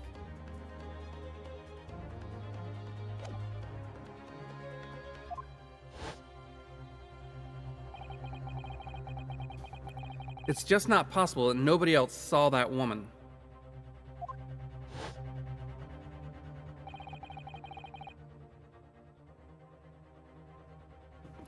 The waiter before said the same thing.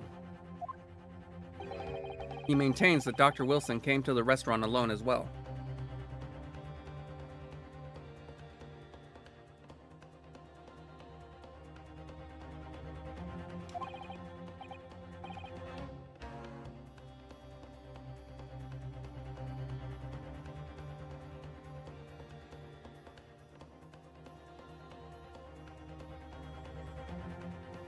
But that's not true. I saw her. I swear that I saw a woman with him.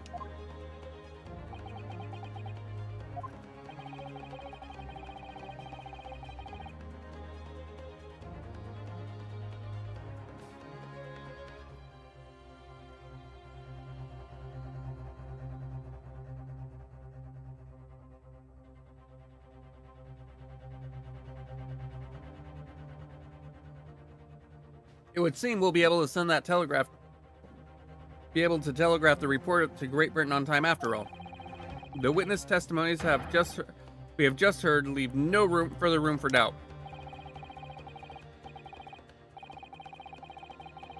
These are very sensitive political times, as we all know. The ink is still fresh on our treaty with Great Britain. To think that I, Taketsuchi Auchi, will have contributed to the amity of these two great empires is an honor.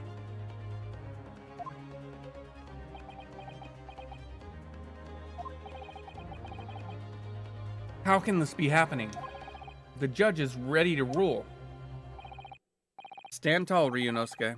It's not over yet. What? If what you say is true, then there's something going on here behind the scenes.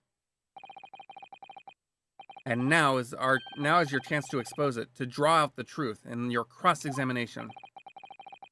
I don't know, Kazuma. The defense is entitled to cross-examine the witnesses, but make it quick, understood?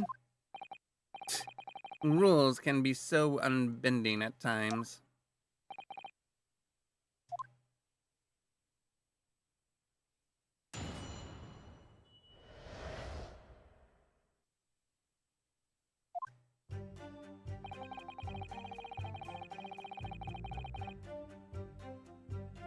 Yes! No. It's not the same thing at all. For a start, I didn't fire that gun. We have a difference of opinion on that. The opinion of a uniformed officer versus that of a fledgling cadet. You're not an officer, you're enlisted.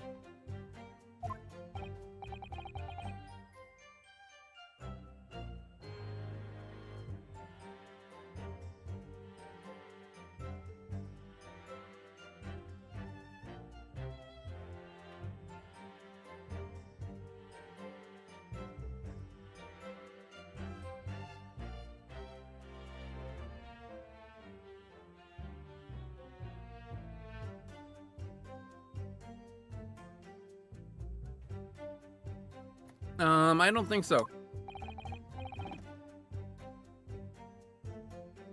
Consider this, defendant.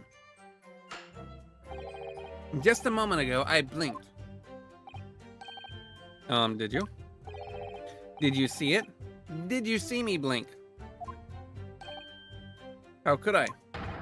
And yet, it is undeniable fact that I did blink.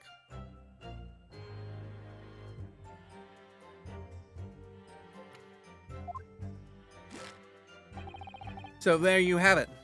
No. You saying that you blinked is not evidence that you blinked.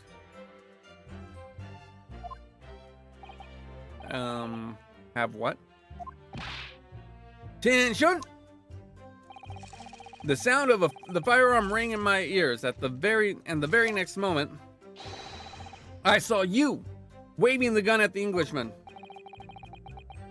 I think that says it all, don't you? Ugh.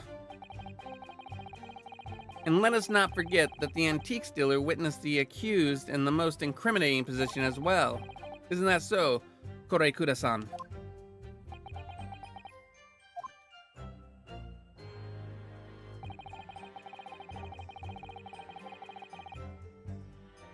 Yes! Yes, it may be true that I was holding the gun at that point in time. But I've told you already. That's only because I picked it up off the floor. Well, obviously, as the culprit, that's the only way you could explain it away.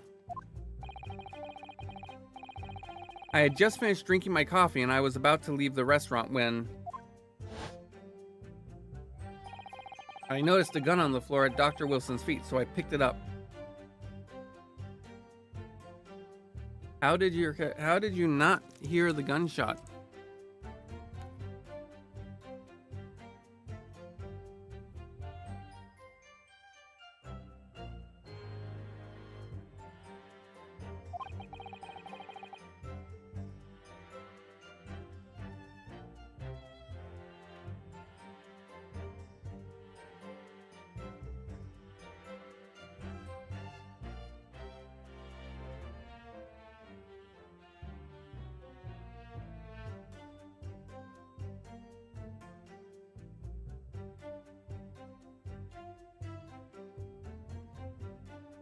And at exactly that moment,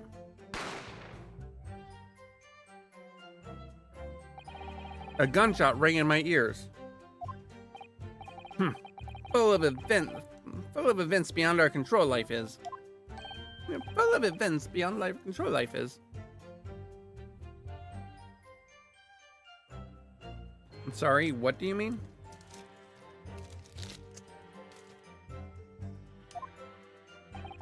In your case, you found a pistol on the floor and picked it up, which precipitated this testing predicament.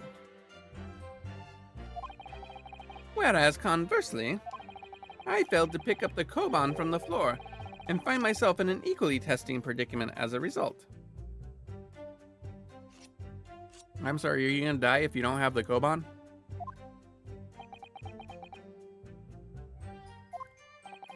Anyway, the fact remains, myself, I did see you. With pistol in hand, standing over the foreigner.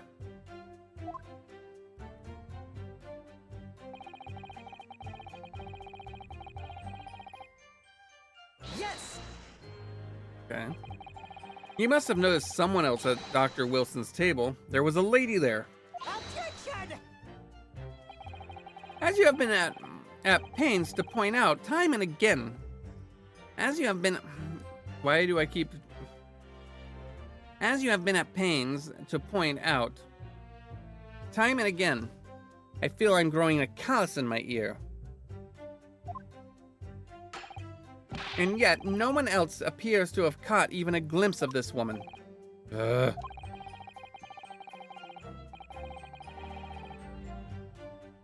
If only there'd been more people there at the time, then someone would have noticed her. Unfortunately, it was already past 2 p.m. when it happened. The quiet time between lunch and dinner in any restaurant.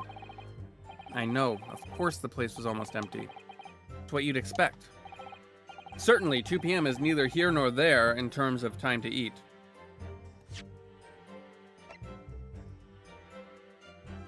Okay.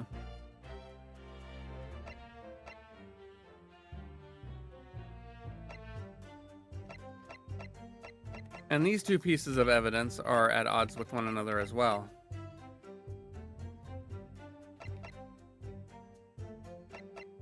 Carbonated water and a steak.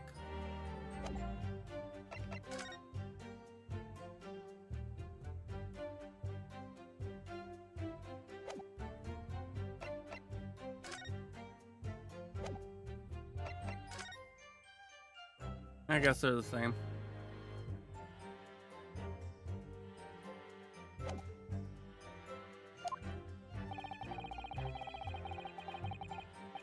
I wonder if there was a reason why the victim was eating at that time of day and why he was alone. Yes, Your Excellency, there was indeed a reason. There was. This was found in the victim's jacket pocket. What is that, Consul? It is a medical report card, Your Excellency. It would seem that the victim had an appointment at the clinic prior to visiting the restaurant. Hada clinic? Yes. There would indeed appear to be an entry for the date in question. 19th November, noon past 1 p.m. The very day of the incident. So the victim went for a late lunch following his appointment. The explanation couldn't be more simple. Yep. Hota Clinic, Hottie Clinic. Yep. The prosecution felt no need to submit this evidence before, as it really has no bearing on the case. I wonder. What do you think, Ryunosuke? Well, it's hard to see how it could be related, really. Remember, you can request for it to be entered into the court record as evidence if you think it could be useful. Should I ask for Dr. Wilson's medical report card to be submitted as evidence or not? Absolutely ask for it to be submitted. Yes! If I may, I'd like to ask for that medical report card to be submitted as evidence, Your Excellency. On what grounds? The court has already heard conclusive witness testimony. Additional evidence would be extraneous. Not to mention the victim's movements prior to his arrival at the restaurant are of no concern. Objection! Whether or not they are of concern is up to us to decide. We have the right to explore all possible avenues. I beg your pardon. You have no authority to refuse a perfectly valid request for the submission of evidence. Very well. The court will grant the defense's request. Youngsters these days are forever asserting their rights. It's a most disturbing trend. Officer, kindly add the victim's medical report card to the court record. The victim's medical report card has been entered into the court record. What I need right now is new clues. Yep, so we're gonna immediately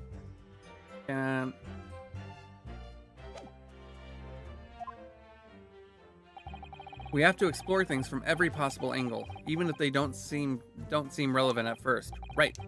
I hear you. You can conspire to prolong this trial as much as you like, but it's the day after the festival already for you. Or perhaps you'd forgotten that these witness testimonies leave no room for doubt. Feel free to reiterate for the accused, Korekura-tan. Alright.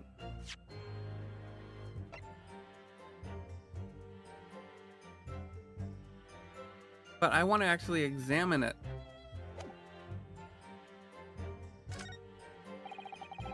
Oops.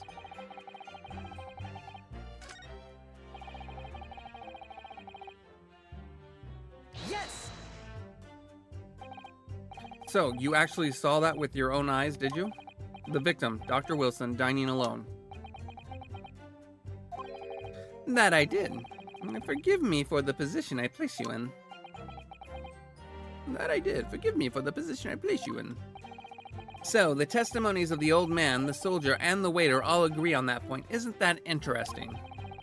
And let us not forget the incontestable evidence we have to support their statements as well.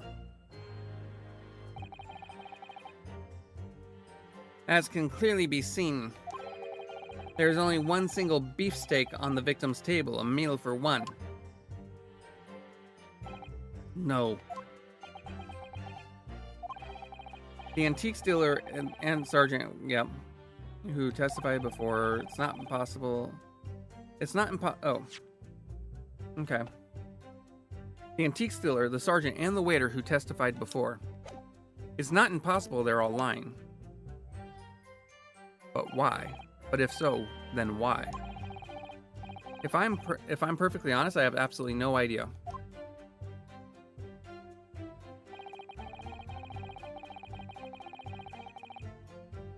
Alright, let me see. I want to be able to actually examine it. Why aren't you telling the truth?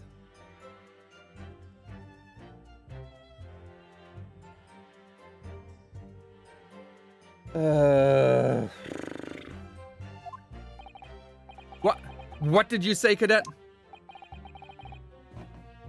I clearly remember. There was a woman sitting across the table from the professor. Perhaps one of you might not have noticed, but for both of you to have failed to see the professor's dining companion, it's just not possible. Unfortunately for you, Defendant Naruhodo, it's not just a case of these two witnesses alone. Sorry? The waiter whose testimony the court heard earlier clearly stated the same thing. He also said the victim was alone. That's right. Precisely, in other words, you are the sole proponent of this phantom lady. But if such a woman were indeed present at the scene, the prosecution demands to see proof. And if no such proof exists, the prosecution demands that no further mention of this phantom woman be made. It is a blatant waste of the court's time. There's nothing I can say to that.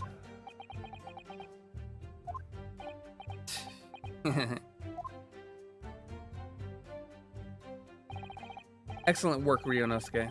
We've gleaned some new information now. Well, yes, but I don't feel like it changes much. I can't see that it brings real discrepancies to light.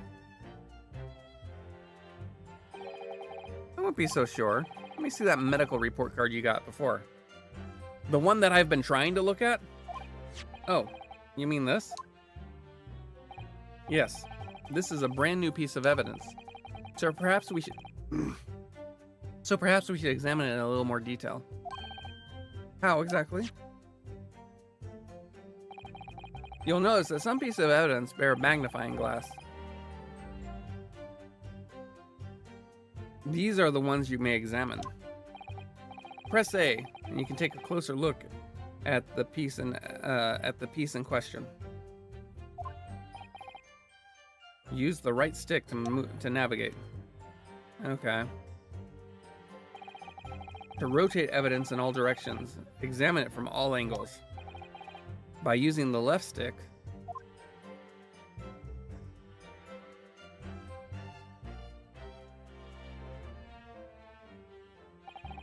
you can move the crosshairs around and hunt for clues that may have been missed before. If the crosshairs start to pulsate, press A to investigate further. So, partner, I think you should take a closer look at this medical report card. See if there isn't something new to be learned by examining it in more detail.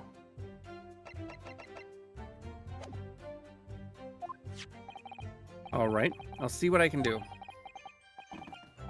I need to use the right and left stick and A, the right stick, the left stick, and A to inspect any areas of the evidence that look suspicious.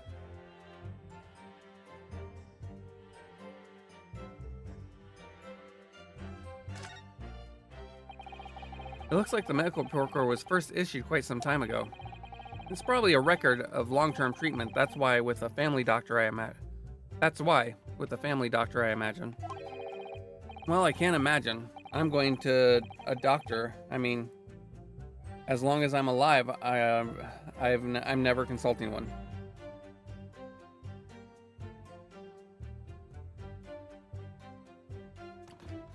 But don't you want to stay alive?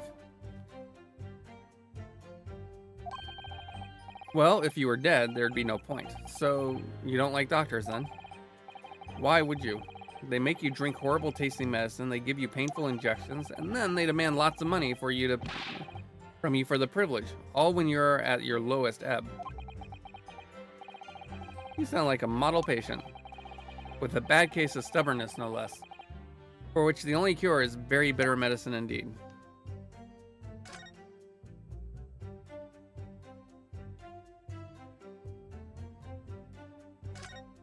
The last entry. Let's have a look. This is some kind of medical history. Ah, and there's an entry for the day the professor was killed. Extraction of molar with topical anesthesia.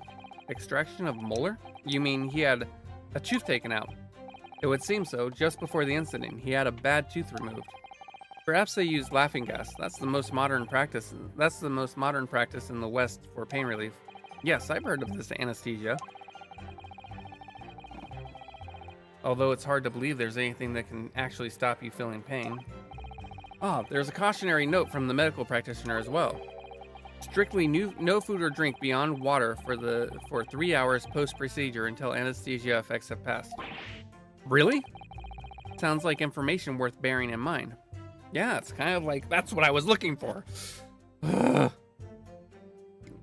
Once again, I'm ahead of the curve.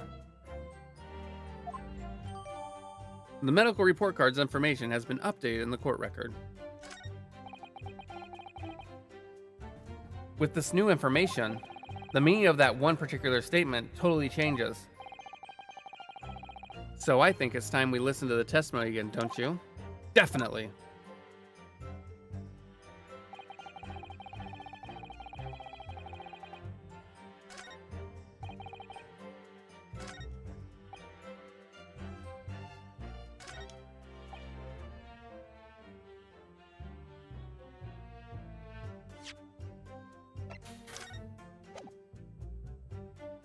Yes! There we go.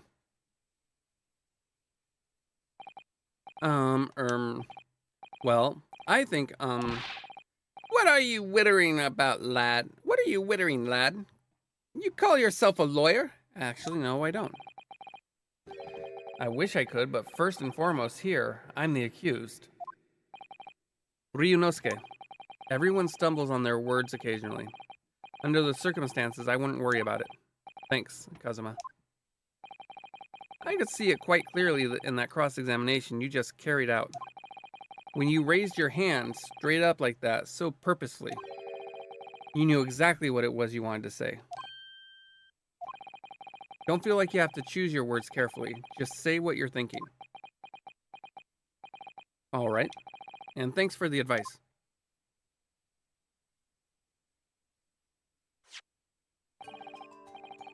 Korekura-san, this is a medical report card belonging to the victim. Ah, I see. And I don't see. What of it, boy? Comparing what is written on this report card with your witness statement, something clearly doesn't add up. Objection! Dear me, oh, dear me. Have you forgotten my words so soon, you amateur? Sorry, what? You are not to interrupt court proceedings with your amateurist drivel. But let's see if I can explain in words you might understand. It was after 2 p.m. in the afternoon when the victim was murdered at the restaurant. Whatever he may or may not have done before that time is completely irrelevant. But that's, remember, Ryunosuke, you don't have to use clever language or fancy words.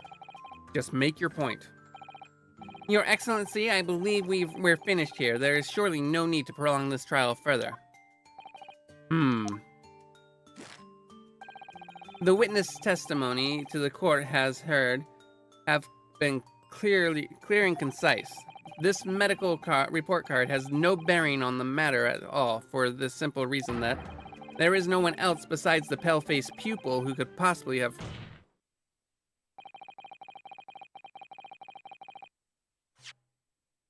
Who could have possibly perpetrated the crime. This medical report card has nothing to do with the case? Do you really believe that? What? That outburst half petrified me, boy. Of course I believe it. How could it possibly be relevant? Perhaps because Hota Clinic, which issued the report card, is a dental clinic. A dental clinic? Is that supposed to mean something to me? Perhaps if I told you the victim had just had a tooth extracted. What's that now? And furthermore, if I told you that as a result, the victim had been forbidden from eating. Just what are you trying to say, cadet? He had orders not to eat, so what? It's all written up in here. No food or drink other than water for 3 hours post-procedure, while anesthesia wears off. What? No, that can't... Korekura-san. What, boy? What? As you just heard, when he was killed sometime shortly after 2 p.m., the victim couldn't have been eating anything at all. No. Additionally, there's more. You have assured the court with unwavering self-confidence that the victim was dining alone. But that cannot possibly be the case.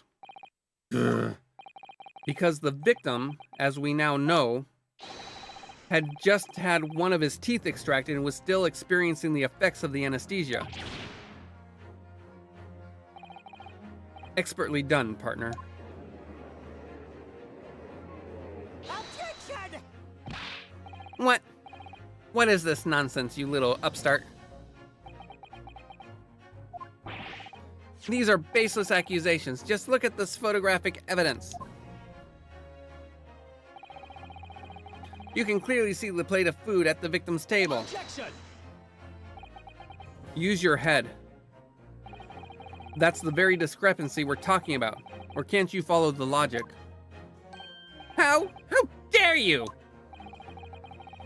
I think it's fair to say that the tables in the restaurant case have turned. Wouldn't you agree, Ryunosuke? Yes, most definitely. So having just undergone some dental surgery, the victim was unable to eat. Which leaves one very crucial conundrum. Who in fact was eating the pictured beefsteak? The court will hear the opinion of the defense on this new puzzle. I assume you're ready, counsel? Counsel? Oh, Brett. Oh, that means me, doesn't it? All right. The answer to this question is going to be pivotal. This is the start of turning this trial around. Show them what you're made of. Got it. So,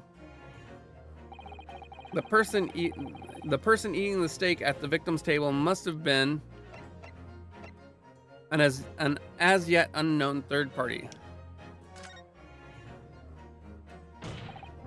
Obviously, it could have only been someone else who was sitting at the professor's table. Objection! You will not let this go, will you? There was no such person. There was, because I saw her. When the incident occurred, we know that the victim couldn't have been eating anything. Yet we have evidence of a half-eaten steak on his table. Therefore, the only logical conclusion is there was someone else there eating it. We have strong evidence to support our assertion. It's clear that these witness testimonies are unreliable. If the court decides to push through a ruling at this stage, we will lodge a formal complaint with the Ministry of Justice and pursue a fair retrial relentlessly. Kazuma. Are you insane? You would take on the government? Don't worry, counsel. I have no issue with you. What do you mean? I have issue with them, those two witnesses in the stand. What? What are you talking about? We have demonstrated with evidence that the victim was not alone. So, if it now turns out that the two of you deliberately lied when giving your testimonies, obviously you will be charged with perjury. Perjury? And are you insane? You would take on the government?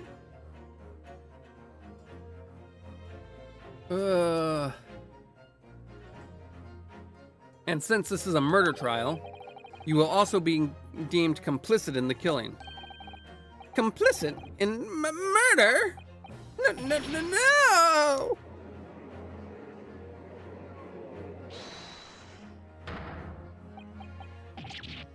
Negative! There was no mention of this at the tactical meeting. I was just following orders. That's right, as the man says. Just say you never saw the gentlewoman. That's what they told us. Oh. What? What did you just say, Karukuta-san? Oh, no. You were just following orders?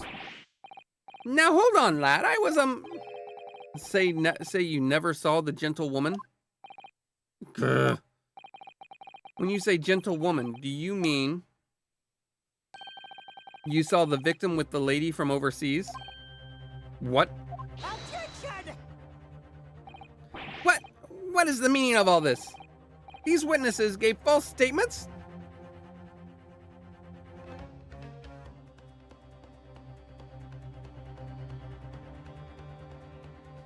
As the prosecution, you're the one preparing your witnesses.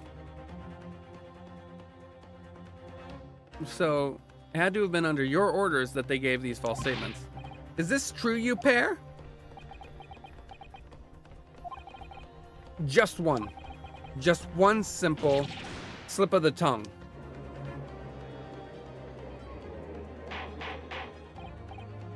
Order, order! Counsel, explain what is going on here. It's painfully clear now. You tried to prevent these witnesses from telling the truth. Absolutely not. The prosecution knows nothing of this. Then who's behind this? Who tried to make you keep your mouth shut? Well, that's classified. So you're prepared to be tried as conspirators to this murder, are you? You wouldn't. This can't be happening. Ryunosuke? Judging from the way they're reacting to this, I'd say they were sworn to silence by someone with considerable influence. However, I don't believe Ouchi had any idea about it. What are you saying? I mean, to wield that kind of influence, there is only a handful of possibilities.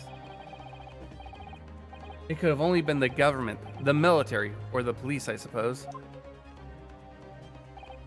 Well, any ideas about who might be behind this?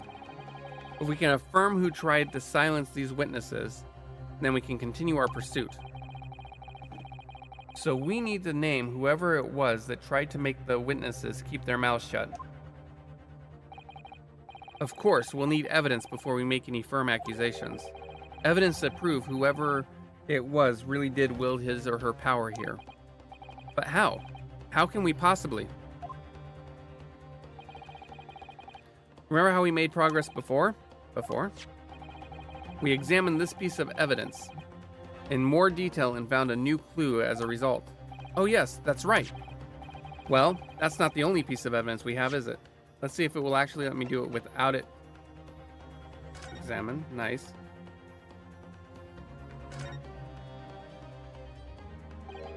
Well, that's unexpected.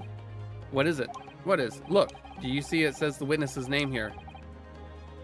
Satoru Hosonaga. Well, yes, business cards do tend to show the person's name. That's sort of the point. It's not the name that's unexpected. It's his job title. His job? Oh, Chief Inspector Satoru Hosonaga. Primary Criminal Investigation Division, Imperial Police Bureau. Inspector, what on earth? I have no idea. But let's face it, the police have a lot of power and influence. If they're wielding it somehow here, the waiter's business card information has been updated in the court record.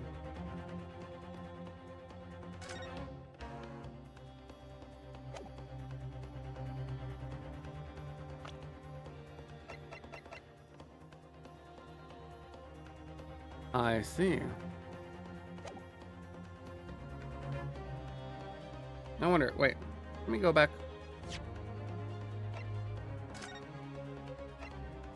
Okay. Oh, there were 2 pages.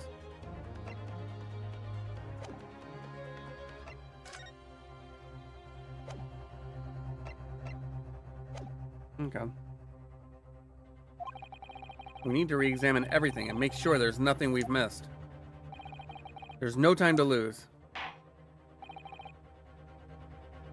I want answers. If it's proven that these witnesses have been manipulated, I assure you the penalty will be severe. Please, wait! Your Excellency, I had no idea about any of this. I swear to every Shinto god. I knew nothing. And what does the defense have to say about all this, Well, Your Excellency. No time to think. I'm just going to have to close my eyes and shout out the first name that comes into my head.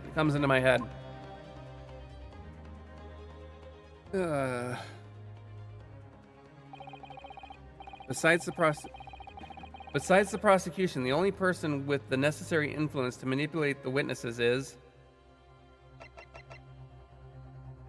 Yes! Well, surely that would be Satoru Hosanaga-san. Hosanaga-san, the waiter who took the stand earlier? Objection! Poppycock! What possible reason could the waiter have to make the witnesses give false testimony, not to mention the fact that even a head waiter could not possibly have that level of influence? For once, I would agree with you. If, that is, the man truly were a waiter. What? If he truly were... Come on, Ryunosuke. Time to hit this court with the truth. And the truth about Satoru Hosanaga-san's real identity, as proven by this evidence. Oops, wrong voice. Oh well. Yes! The plan of the restaurant sketched by the man in question? I agree it shows a great deal of attention to detail, but I'm not sure we can conclude anything. Sorry, Your Excellency. That's the back of the card. It's the back of the back. It's the back of the card that's of interest. I beg your pardon?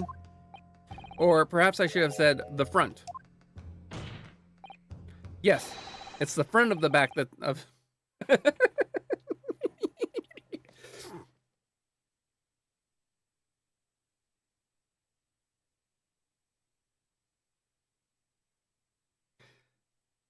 It's the front of the back of the card.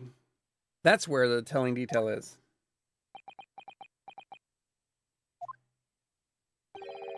Would somebody please explain what this overexcited student is trying to say? Osanaga-san sketched the plan of the restaurant on the reverse side of his business card. The front of that business card reveals the man in question's profession, his true profession. The waiter's profession? But that's surely... Good gracious! That's right, Your Excellency. The card reads Chief Inspector, Primary Criminal Investigation Division, Imperial Police Bureau. What? The waiter is a police detective? I haven't heard any mention of this before.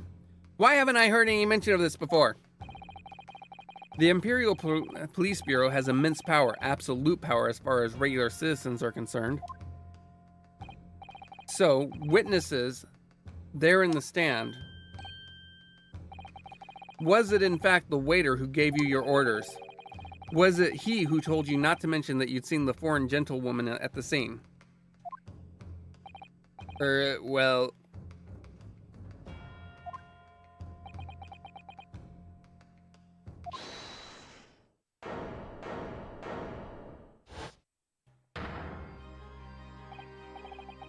Inspector Hosanaga.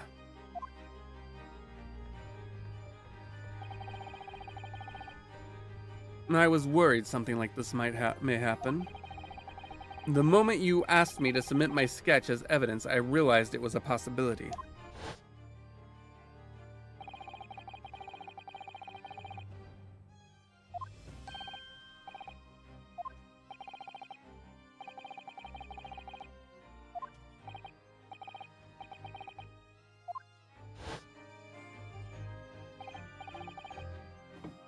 Yes, I remember now.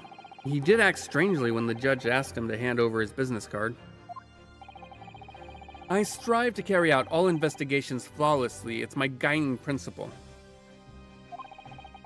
But I let myself be distracted when I made that sketch. It was an unusually careless mistake. So, you mean to say you really are a detective? But why would a detective be working as a restaurant waiter? Ah, of course, your salary.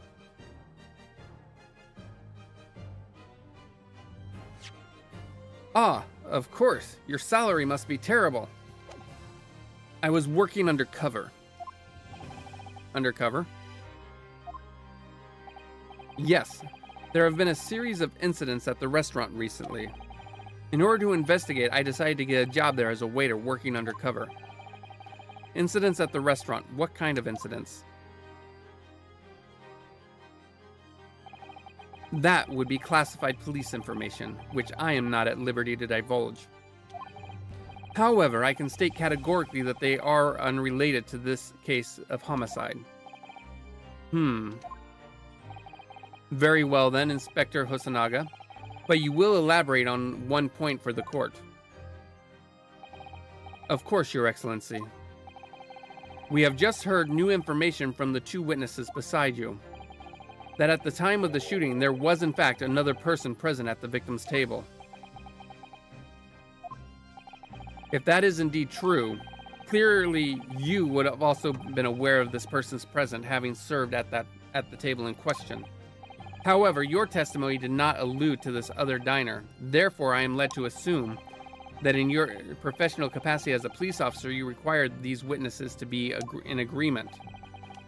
Would that be correct?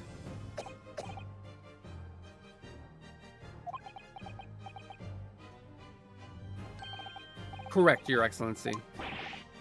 Unbelievable.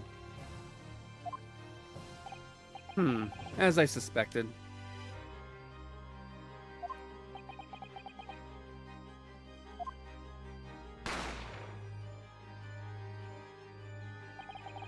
As soon as I heard the gunshot, I ran out of the kitchen to see what had happened. The victim sat slumped in his chair, and beside him, a gun in hand, stood the accused student. Sitting opposite the victim at the same table was a young lady, whom I guessed to be an Englishwoman. So the truth comes out. I immediately sealed off the restaurant and reported the incident to the Bureau. It was then that I received some special orders. Special orders? You mean to say, remove the Englishwoman from the scene at once. It was made clear that the Englishwoman's presence at the restaurant was to be concealed. Those were my orders. But what if this Englishwoman was the killer? I think it would be in everyone's best interest not to pursue that idea. The Empire views the friendly terms of its relationship with Britain more highly than anything at the moment. An Englishman has been murdered on our soil. To name an Englishwoman as the primary suspect, well, without irrefutable evidence, that would be completely out of the question. So the reason for the disappearance of the Phantom Woman in this case... But that's not right.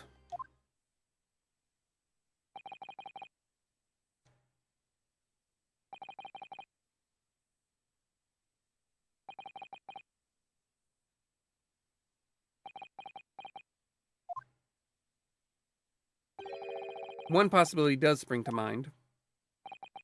What do you mean, Kazuma? Yume University is currently hosting a number of exchange students from Great Britain. I'm fairly certain that one of them, studying in the medical faculty's research laboratory, is a young Englishwoman. What? You're a shrewd man. I can see why you're the chosen candidate for the overseas study tour. You mean, when I removed the woman from the scene of the crime, I thought it prudent to check her identity first. Then the court demands you name the lady in the question at once, Inspector. The English woman sitting at the university professor's table was a certain Miss Giselle Brett. I think that's how you say it. She is indeed a foreign student studying in the research laboratory at Yume University's medical facility. What? What is happening here? I admit that under orders from the police bureau, I erased all evidence of this lady's presence at the scene and ordered the witnesses to make no mention of her in their testimonies. It must be up to Your Excellency to decide how we deal with this situation. Very well, my thoughts on the matter are as follows. Thus far, the case presented to the court has been underpinned by a particularly critical premise, namely that the victim was dining alone. However, as we have now discovered that this premise is false, it would be a desecration of our justice system to ignore the truth and give a ruling at this point. But Your Excellency, that would mean missing the noon deadline of a ruling in order to send the telegraph report to Great Britain. Our own government will surely be very displeased by such actions. Calm yourself, Counsel. I will not allow the government of our country or any other to influence the proceedings of my courtroom. Inspector Hosonaga? Yes, sir.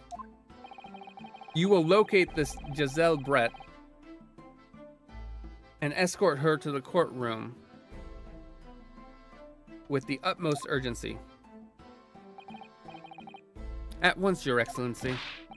But that means you'll be going against special orders you were given from the police bureau. Yeah, seriously. As I said before, it is my guiding principle to carry out all investigations flawlessly. So it won't be a problem?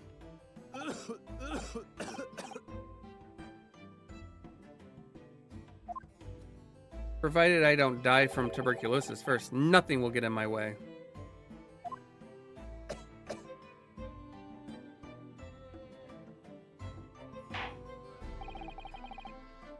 Court will adjourn briefly. The prosecution must call the English student Giselle Brett to the witness stand. Do I make myself clear? Yes. Your Excellency. Good. Then we will have a 30-minute recess before reconvening. Oh, a recess in the tutorial trial. Interesting. Yes.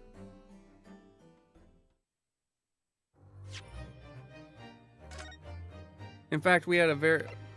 in the US, in the early 20th century, we had a very famous one. Oh gosh, now I'm suddenly drawing a blank on her name.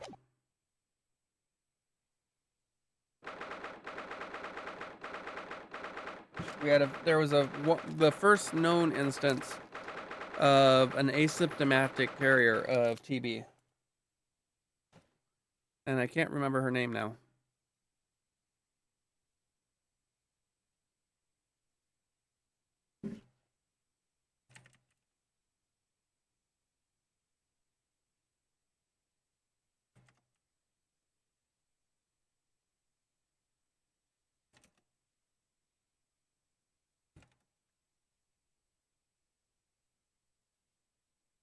Mary Malone. Well, Typhoid Mary. Oh, wait, that's typhoid, not tuberculosis. Different. I was thinking of typhoid. But tuberculosis, I believe, is contagious. I believe it's through the air. Whereas typhoid, it's mostly through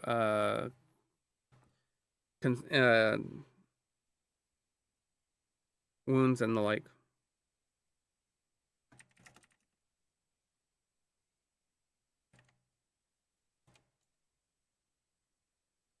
Oh, everybody in that courtroom is at risk because TB is an airborne illness. 22nd November, 11:38 a.m. Supreme Court of Judicature. Defendant's Antechamber 5. Excellent work, Ryunosuke. That was superb.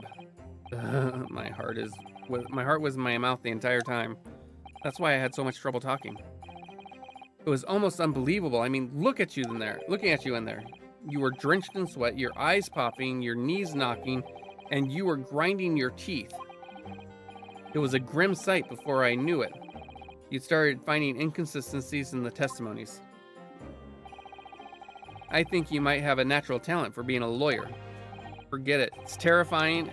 If I get through this, I don't ever want to see the inside of a courtroom again.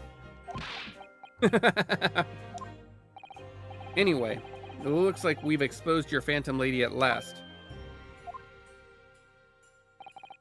Miss Giselle Brett. A student from Great Britain, is she? That's why I was trying to tell everyone from the start. Dr. Wilson wasn't alone. There was a young woman with him, like I've been saying all along. Yes, you have, haven't you? I might not be overly confident in the courtroom, but my powers of observation are one thing I'm sure of. Yes, I can see that. So, about this young gentlewoman. Thanks to our detective friend, she was hastily escorted away from the scene, it seems. Did you see what happened with that? No, I didn't see any of it.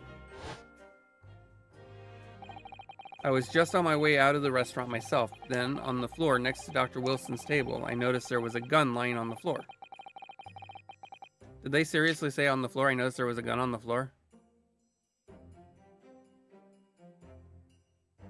Yep. And just after I bent down to pick it up,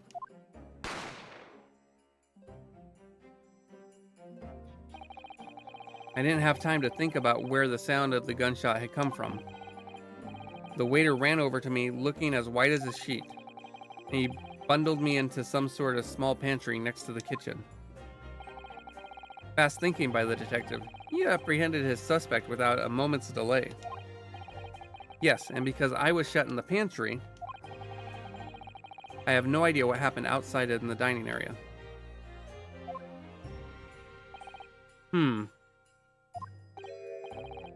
Ah, there you are. Well done, both of you.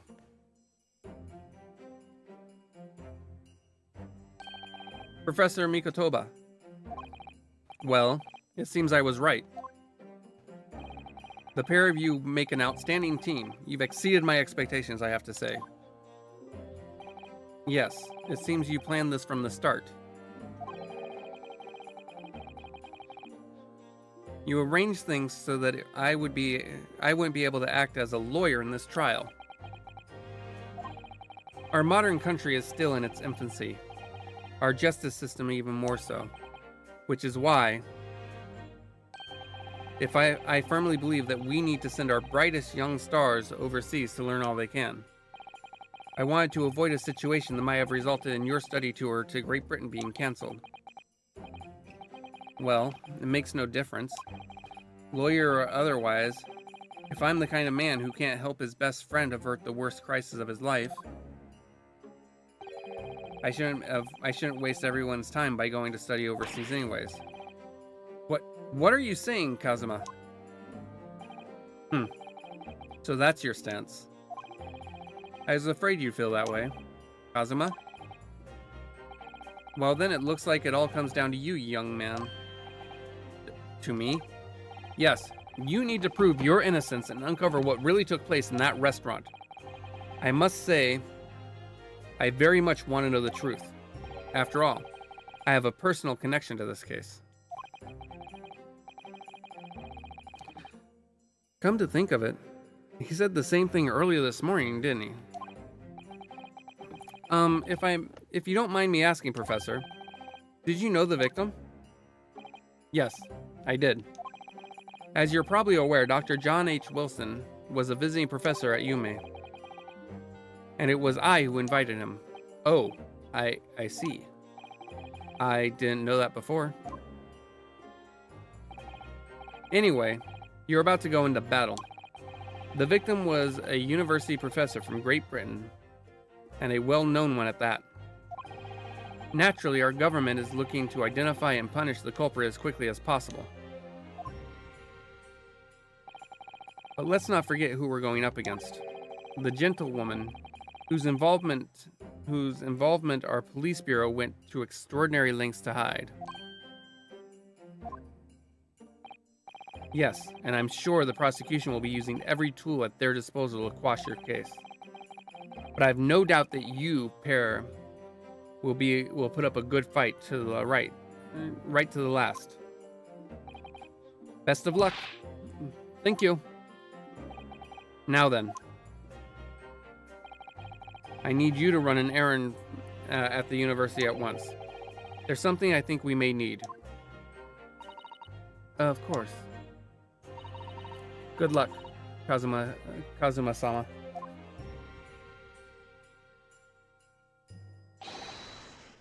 Defendant Naruhodo, court recess is over. Please make your way back inside the courtroom at once. It's time. Let's get back to it, partner. Let's go in there and deal a decisive blow before those old fossils know what hit them. Kazuma? What? Thank you. Really. What for? Well, if you hadn't said you believed in me, then I'm fairly sure I'd already been found guilty by now. Look, I have faith in you. As a lawyer and as a friend. Coming from you, that means a lot. If I'm found guilty in this trial, he's really going to give up on his dream of studying abroad? That's the kind of true friend he is. So this isn't just my battle anymore. Whoever we're up against, we absolutely cannot afford to lose. Alright then. I'll save the thank yous for after the trial. You can treat me to one of those sukiyaki meals I like from Yume Cafeteria on University Street. With an extra large portion, of course. Excuse me. 22nd November, 12:09 p.m. Supreme Court of Judicature, Courtroom 2.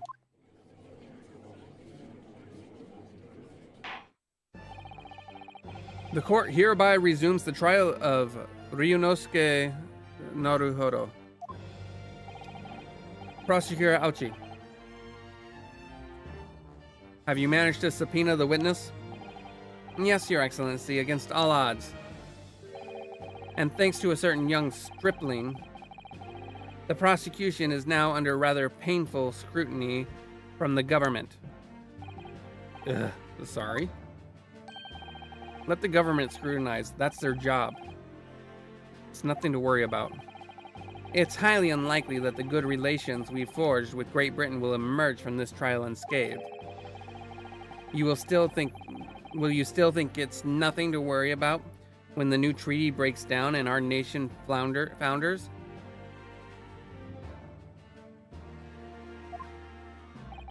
Again, terribly sorry. If the friendship between our nations is really so fragile, then the treaty isn't worth the paper it's written on. True. You really have nothing to worry about, Ryunosuke.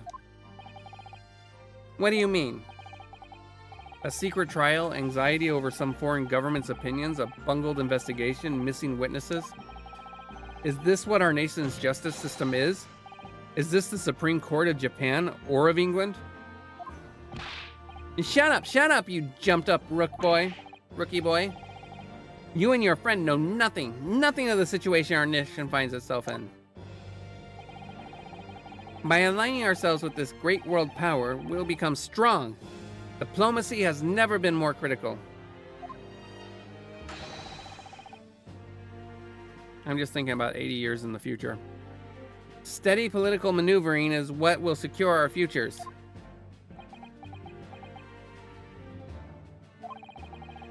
I won't deny that I'm no expert.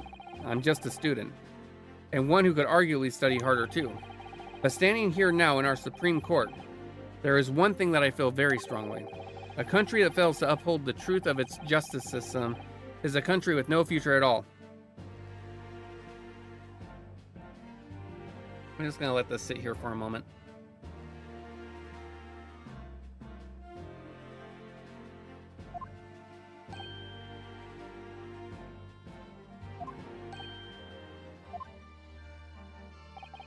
Well said, Ryunosuke. Despite the wide-eyed look of terror. You little brats! Thank you, Counsel. This court is the pinnacle of our nation's justice system and exists solely for the pursuance of truth. With that in mind, this trial will now resume with the next witness taking the stand.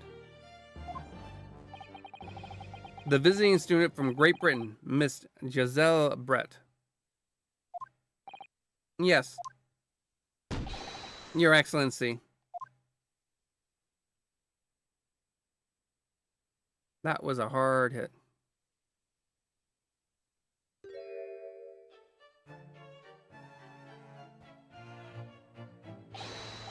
Well, what a delight to welcome such a fine gentlewoman to Japan, and from such a distant land. Tea, someone bring English tea. In England, no discussions take place without tea. Is that true? No idea. So, could we possibly trouble you to state your name and occupation for the court? Of course. My name is Satoru Hosonaga. I have been working undercover as the head waiter at Le Carnival, but my true... Yes, we know all about you already. Inspector Hosonaga, where are your manners? In England, it's always ladies first. Is that true? No idea. More importantly, a little earlier today, you said something to me. You said your powers of observation were the only thing you're sure of. Oh, yes, I think I did, didn't I? Yet your description of this amazing sight was simply a woman. Sorry, Ryunosuke, but powers of observation aside, your powers of description are sorely lacking. Guilty. So, dear lady, once again, if we may trouble you for your name and occupation, please.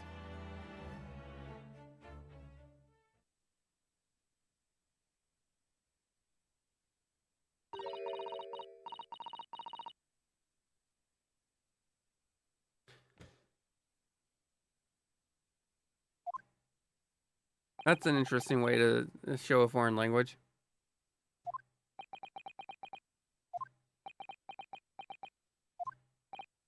I'm terribly sorry, dear lady, but... What?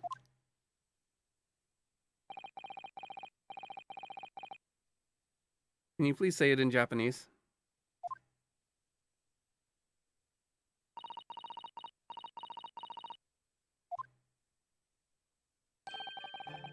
The lady says her name is Giselle Brett. She comes from London, England.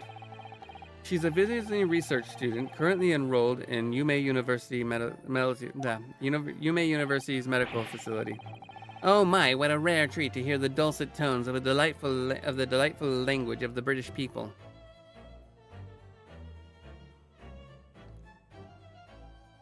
I personally think that English, for the most part, is a very halty and abrasive language compared to many of the other languages in the world.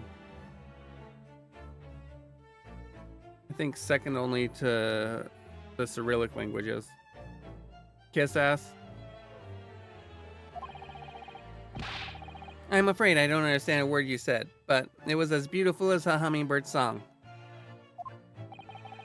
As far as I can tell, the detective is translating her words faithfully enough. Yes, I agree. You'll obviously do fine in England, Kazuma. Her English doesn't rattle you at all, does it? Nor you. You've clearly been paying attention in your English classes, Ryunosuke. The court thanks the beautiful lady for taking the stand.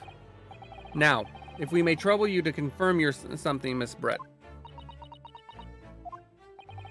3 days ago at the restaurant called Le Carnival, a grim murder took place. The court has been led to believe that you were dining there with the victim, Dr. Wilson, at that time. Is that correct?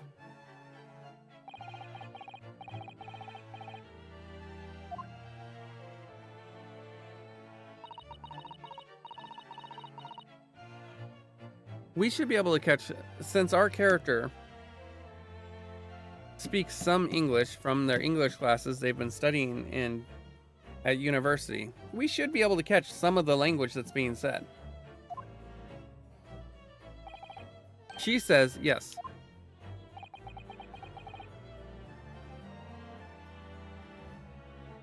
That was a lot more than just yes.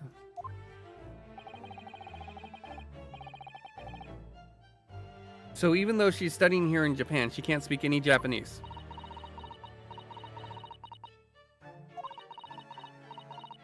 Oh, she can absolutely speak Japanese. She'd like to apologize for disappearing from the scene. She says that she was due to make a presentation at the university, so she had to leave immediately. Yeah, interesting when you're the one who engineered her escape. I was just following special orders from the Bureau. Well, whether or not that's the case doesn't change the fact that you did it. Well now, dear lady, would you be so kind as to cast your eyes over this photographic print? Seeing as you were so unfortunately present at the scene of the crime, could it be that your resplendent eyes caught the wicked perpetrator, perhaps?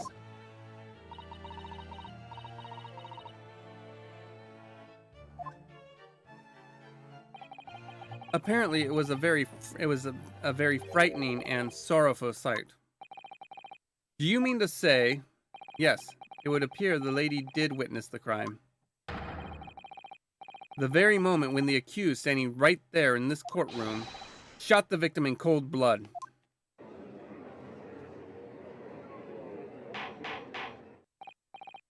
Order! Order in the court! Did you hear that, Your Excellency? Here we have an absolutely conclusive witness statement.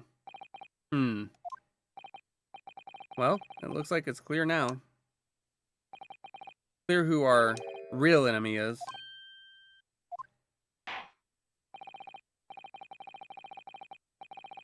Unfortunately, I will have to ask you to formally testify, if you please. Kindly tell the court the exact nature of this frightening and sorrowful sight you described.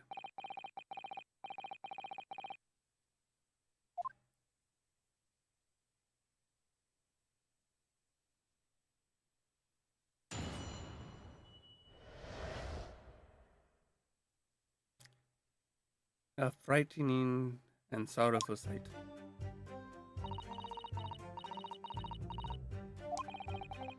I had arranged to meet for a slightly late luncheon with Dr. Wilson that day.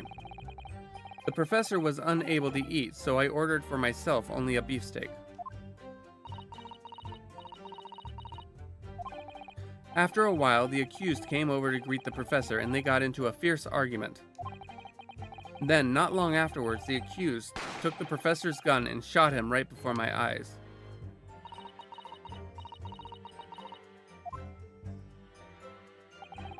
I don't carry a gun myself, so obviously I couldn't have been the culprit.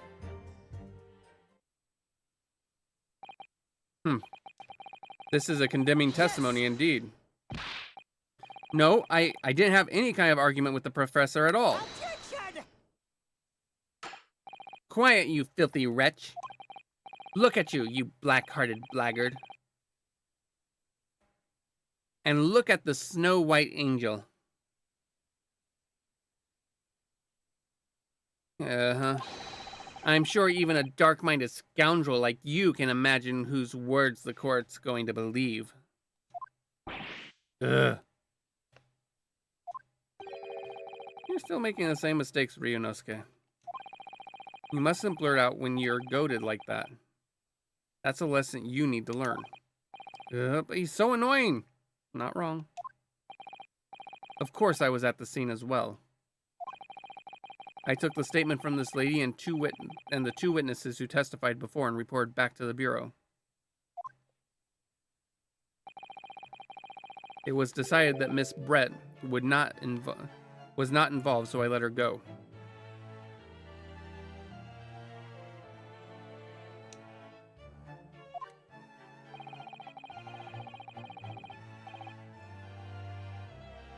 The testimonies of the last two witnesses here were completely worthless, however.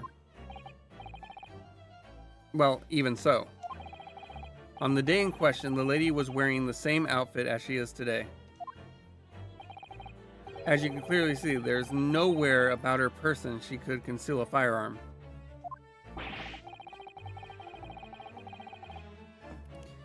I would think she could hide a gun almost anywhere in that outfit if she wanted to.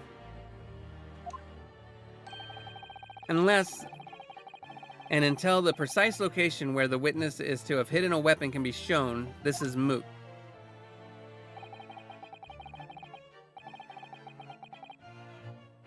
There are no pockets in my outfit. I have nowhere to hide a gun. Those are the witness's own words on the matter. Yeah, that's ridiculous. If only I was allowed to lift up her dress, I could prove it.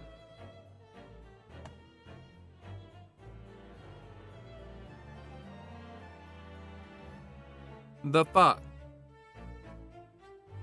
If only her name were Dahlia.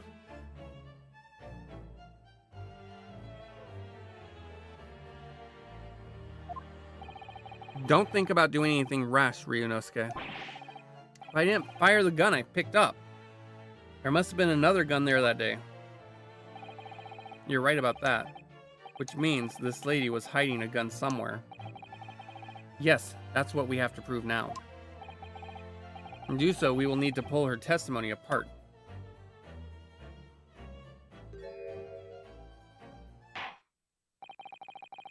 The defense may now cross-examine the witness. Oh, yes, Your Excellency.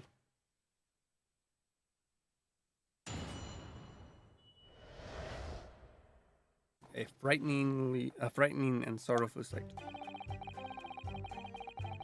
All right. Yes.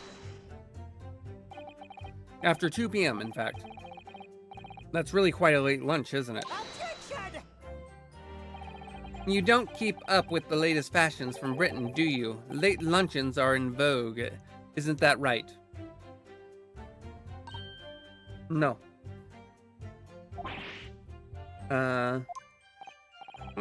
A decisive English no has quite a sting to it. The gentlewoman is currently working in the victim's research laboratory, it seems. So it was apparently a daily occurrence that they would lunch together. But on the day in question, the victim had another appointment at the clinic first.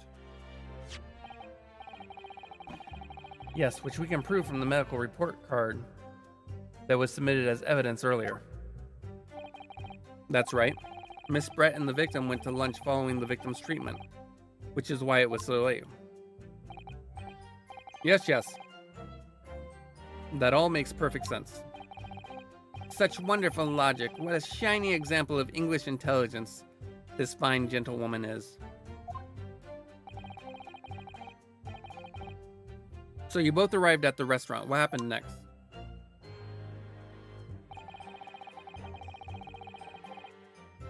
Yes. He was unable to eat, you say? And that was because he just had a tooth removed at the Hoda Clinic, correct? That's right. You're actually supposed to check with the witness before answering? Was Miss Brett aware of that fact? It seems so, yes. She'd heard about the She'd heard that the professor was having some dental treatment. So that would mean that it was you who ate the steak pictured here. Is that right, Miss Brett? That's right, yes. The print you have there shows the table exactly as it was left after the horrifying events. Exactly as it was left? That's oddly weird. Dear me, what a harrowing experience. That's an awfully strange way to say that. To have traveled to a distant island on the far side of the world and be embroiled in such a tragic event. Have no fear, my dear lady. I swear I will crush the evil fiend that has subjected you to this terrible plight. So you're gonna crush her. So the victim, Dr. Wilson, had nothing to eat or drink at all. That's right, other than some carbonated water. Just water? Yes, the professor was unable to eat, but he had been given permission to drink water. So it appears that the diners toasted their lunch with a glass of water each. They each raised a glass of carbonated water.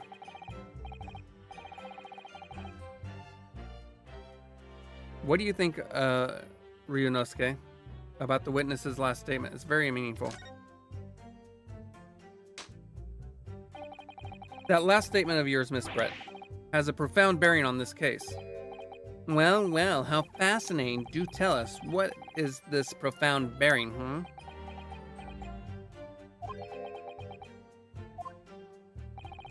The significance of the statement will become apparent when the time is right.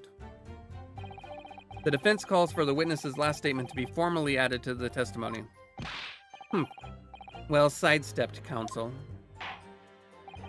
Very well, Miss Brett. Kindly repeat what you just said to be added. Kindly repeat what you just said to be added to your official testimony. Gladly, she said. That was brilliant, Kazuma. I'm going to remember that one. Which one? The significance will become apparent when the time is right. You could really use that phrase. I'd hope there are some more useful tips you're picking up from this experience than that, Ryunosuke.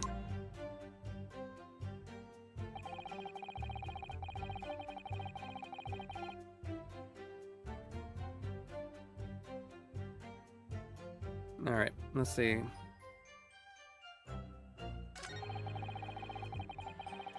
Okay. Yes. So both you and the professor drank this carbonated water, did you? Yes. Being the waiter, I poured 2 glasses myself. I clearly remember doing so. Except you're actually a detective.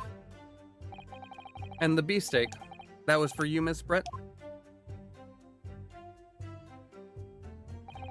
The lady says that she'd heard it was not customary to eat beef here until Japan opened its doors to the world. Yes, that's true. What a frightful place, is the lady's opinion.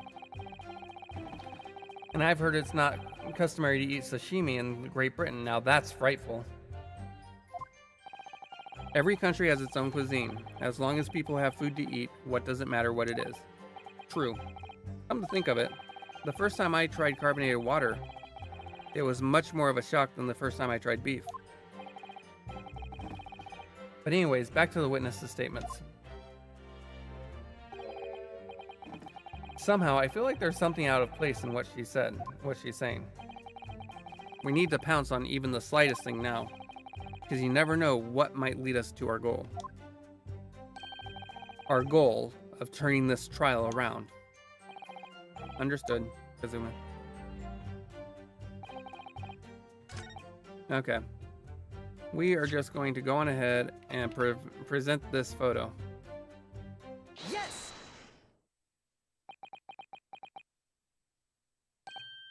That's it. Let me just confirm something, please. It's to do with this photographic print. Just a short while ago, you spoke of this print showing the victim's table at the crime scene. That it was exactly as it was left.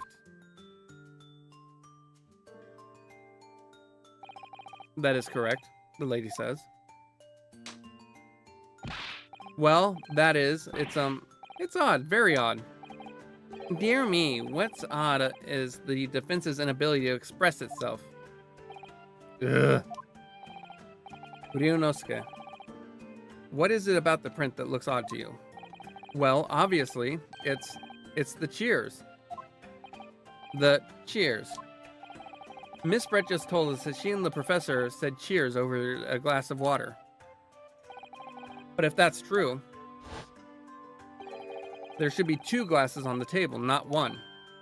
Ah! You're quite right, counsel. There's only 1 glass pictured here. Are we supposed to be impressed by this nitpicking over minutia? What possible difference does the presence or absence of a glass make on the case? Objection. Minutia, you say? All right. I've got to do a quick BRB. Give me a couple minutes. I appreciate everybody's patience.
Alright, I am back and I appreciate everybody's patience.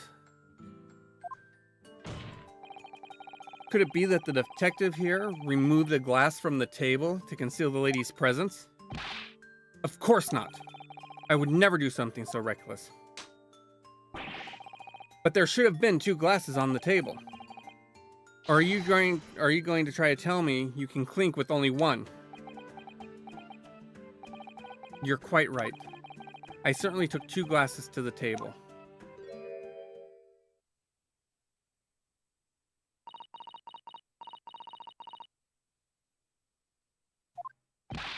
Inspector, what did the lady say?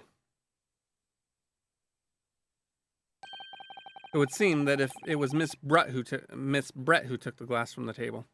How? She has no pockets. She has nowhere she can hide a gun. Possibly there's absolutely no way if she can't hide a gun that she can hide a glass. What?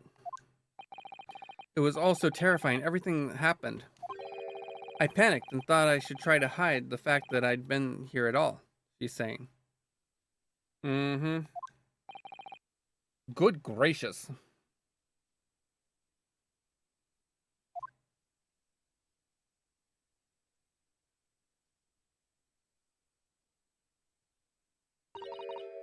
Sorry.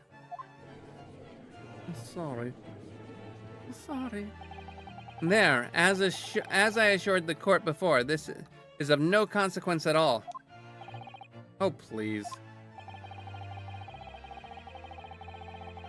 Gomen nasari. Gomen nasai. We must remember that this student had just murdered the lady's luncheon companion before her very eyes.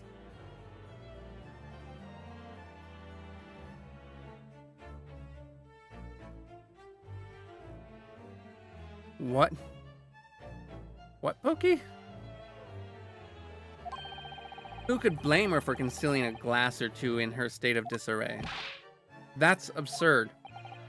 Oh, really? So, do we take it that you are now going to accuse this vulnerable young and beautiful woman of mischief? What? No, this can't be put down to mischief.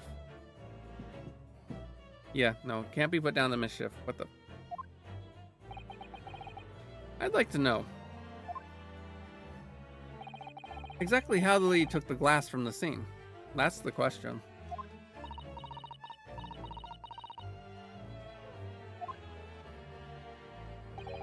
It would seem that she slipped it into a small handbag she was carrying. A handbag, you say? Yes, Your Excellency, a small handheld pouch commonly carried by well-to-do women in England. So the beautiful lady has very graciously explained how she was able to remove the glass from the scene now. However, the fact remains that the glass has absolutely no bearing on the case. Not mischief, anything but that. This student has been trying to confuse the court with logical reasoning, but in the end it comes to nothing. Are you sure about that? No more pretentious accusations. You have wasted enough time already. Indeed, the lady has offered a satisfactory explanation as why she removed the glass. I think henceforth we can consider the matter to have no bearing on this case. Counsel for the defense, are you in agreement? Well, no. Well, I don't know really. If you want to pursue this matter further, you're going to need to show that it has some deeper significance. Yes, you're right. So she took the glass away in her handbag. If there's the deeper significance, it's obviously the handbag itself. Wait, the lady put the glass in her handbag, you say? Yes, do try to keep up. It's already been explained to the court that all English gentlewomen carry handbags for small items. me see. A little while ago, Miss Brett said the following. There are no pockets in my outfit. I have nowhere to hide a gun. But what she forgot to mention was her handbag, which it would be perfectly possible to conceal a gun. You're right. Well done, partner. I had a feeling you'd pick up on that too. Oh no, logical reasoning. Yep. What are you insinuating, you vile blackguard?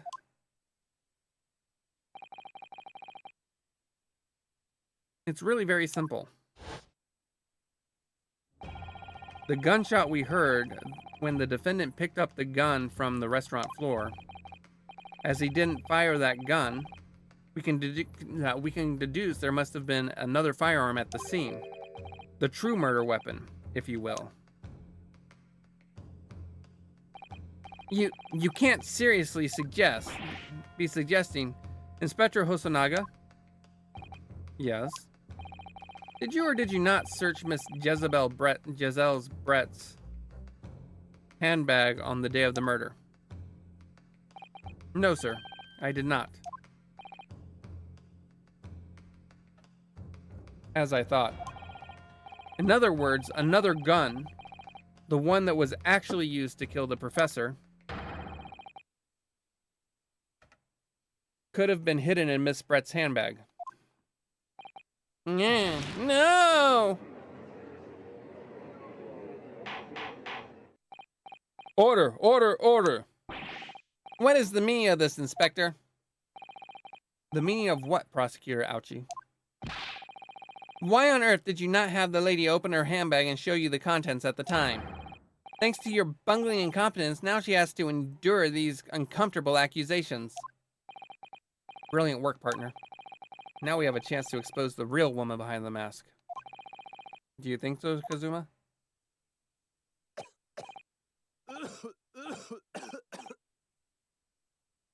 That's a weird way of doing coughing. Well, what a sorry situation. Clearly you have no faith in the police. As I said, I did not search the lady's handbag after the shooting, simply because it was unnecessary. Unnecessary in what way? I ought to thank the student lawyer, really.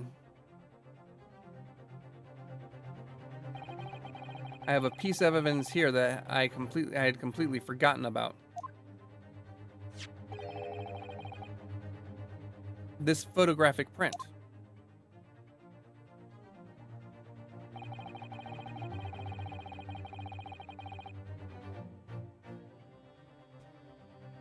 Do you see what I see?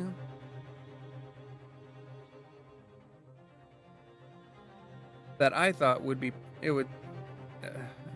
prudent to take immediately after the shooting. Uh-huh. As you can see, it clearly shows Miss Brett's handbag. No, it shows a handbag. Well, I never. You can see right through to what's inside. That's right. Apparently, mesh bags like these are the height of fashion in London at the moment. So the contents are clearly visible. Exactly. So there was no need to search the lady's handbag. If there had been a gun inside, it would have been immediately obvious. Ugh. As you can see, there's nothing to imply Miss Brett's guilt here.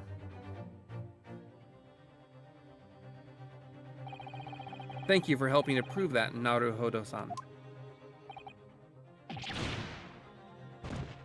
Can we please have that added to the court record? I'd like to take a closer look.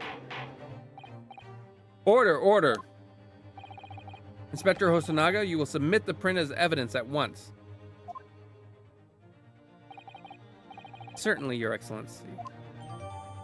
Photograph of that handbag has been entered into the court record.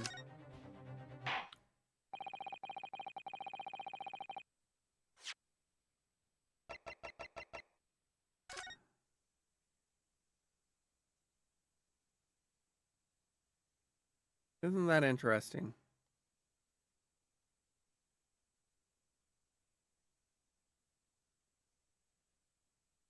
I think there's got to be something else. Because, clearly, you should be able to see the chair there, in there, or not the chair, but the tablecloth, and you can't. That implies that there is a section that is not privy to the eyes. And also there's this marking, this branding or whatever here, that is very intriguing.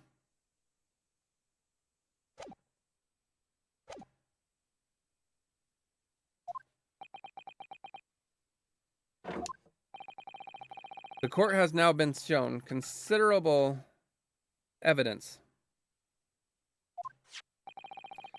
as the photograph print just submitted into the court record appears to have no further significance. I am satisfied there is no longer any room for doubt in this matter, and I must make my ruling. Indeed, and there is only one logical conclusion, that the pathetic rookie slumped over the bench before us is the only possible perpetrator of this crime.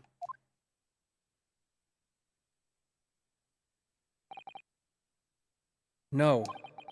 Just when I thought I was beginning to turn things around, I am in a worse situation than I was at the start. Kazuma? I'm sorry, Ryunosuke. Now that the cross-examination of the witness is over, there's no way to force the trial to continue. What? You mean this is it?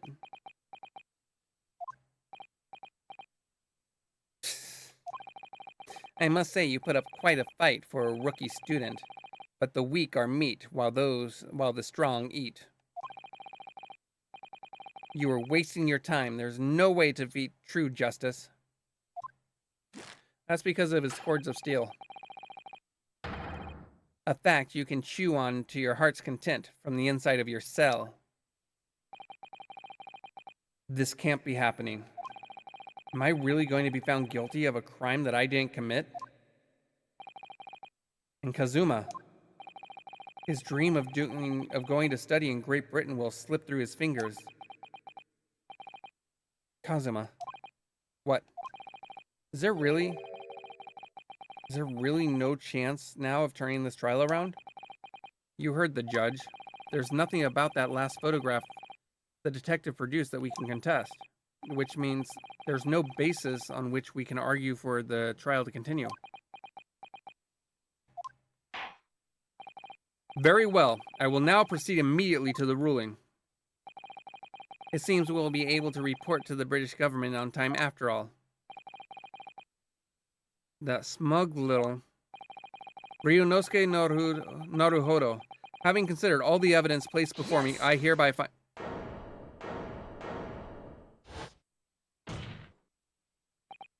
Wait, Your Excellency. Ryunosuke? I don't think you can rule on this case yet. This amateurishness is getting tedious.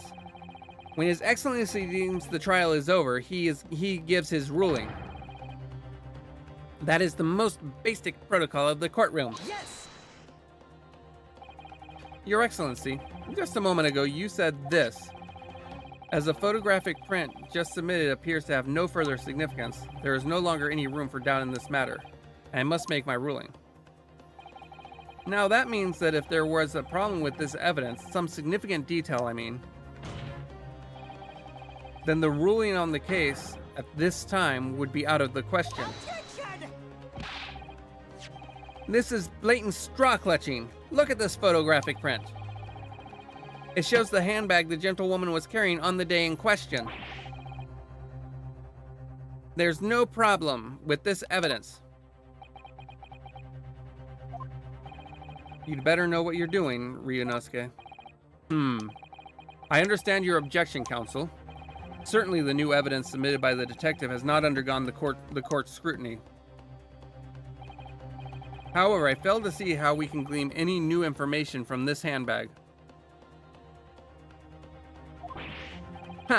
My thoughts exactly.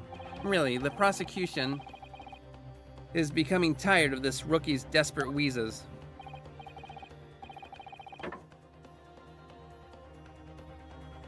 Yes, I am desperate, but this isn't a wheeze. There's something about this photograph which just doesn't seem right. If I could only put my finger on it. Very well, I will grant the defense one final opportunity. What? But be warned that if I'm unsatisfied by your response here, the trial will be over with immediate effect. Do I make myself clear? Yes, Your Excellency. So take another look at this photographic print, Inspector. Hosanaga submitted before.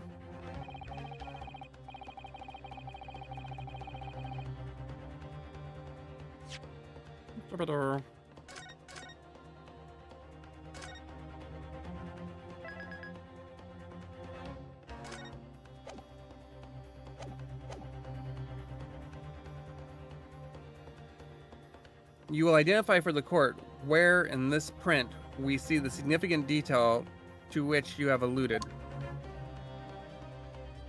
So there's either here, or it could have something to do with this, but we have no reason to think that.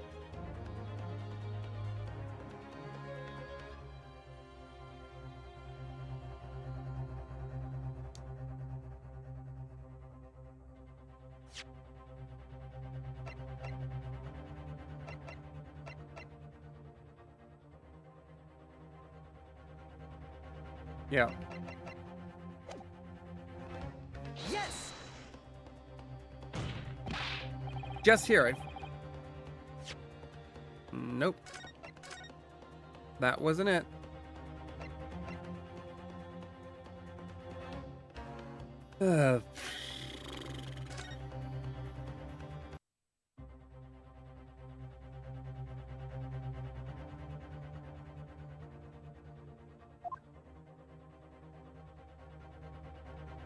Is it actually this? Yes! Nope. Oh, yeah. Look at this here. There's a very unusual mark on the victim's wrist. That is true. It looks almost like a burn of some description. Attention!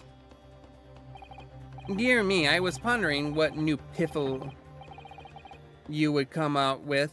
A burn, you say, on the victim's wrist. Clearly, it has nothing to do whatsoever with this case, with the magnificent lady's handbag.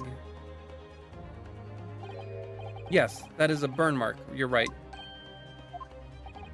Go on, Inspector. The police coroner also noticed it when he was performing the post-mortem examination. It was deemed unrelated to the cause of death, so he didn't notice it noted in his report. What did I tell you? In any case,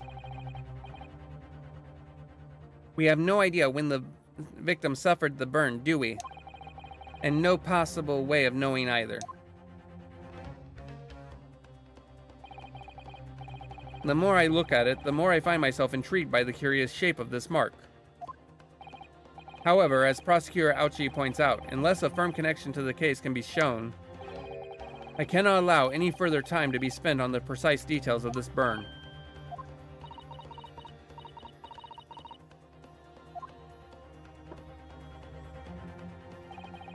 Excuse me, Your Excellency. It would seem Miss Barrett had a lunch appointment with the Dean and the other university staff. She would like to know if she may be excused from the stand now. Oh, of course, dear lady. We shan't hold you up any longer. I'm quite sure His Excellency is about to give his ruling anyway. What's your thinking on this, Ryunosuke? Do you believe this burn has something to do with the case? To be honest, I'm not really sure, but if I don't keep pushing, then it's all over. So I was thinking I should keep digging and digging in the hope that I might uncover something useful. Yes, you're right. I am. We can just link that burn to the case. If we can do that, we might be able to prise this shutting door back open. Just give up, Counsel. You can't possibly hope to do that. Indeed, I'm afraid that without evidence, I can't allow you to pursue what is little more than conjecture. But if we had evidence. Evidence that irrefutable linked the burn on the victim's wrist to the case. Then you would allow it? I would, yes. To tell the truth, I hadn't noticed that burn. But as soon as you pointed it out, what I did notice was the color draining from Miss Brett's face. Really? Yeah. I have to find some link between that burn and this case.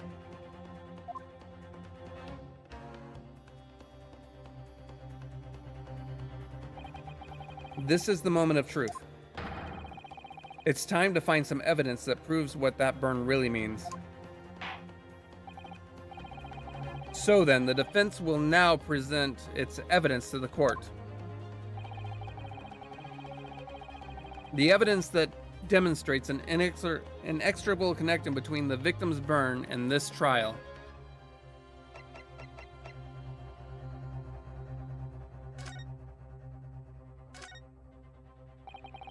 This is clearly Arcus some kind of medical treatment, and there's an entry for the day the professor was killed. Oh.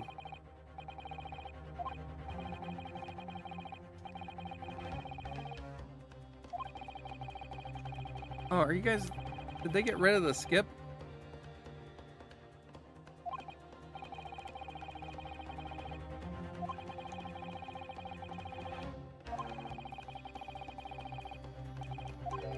I was hoping that there would be more than just that one.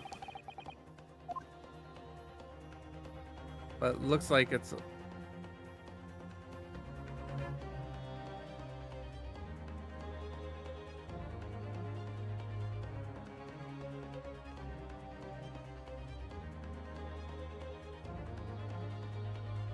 Like, if we could see when that burn was made.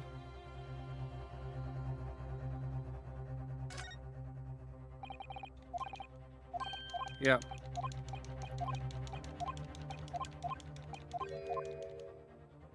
So that's not helpful.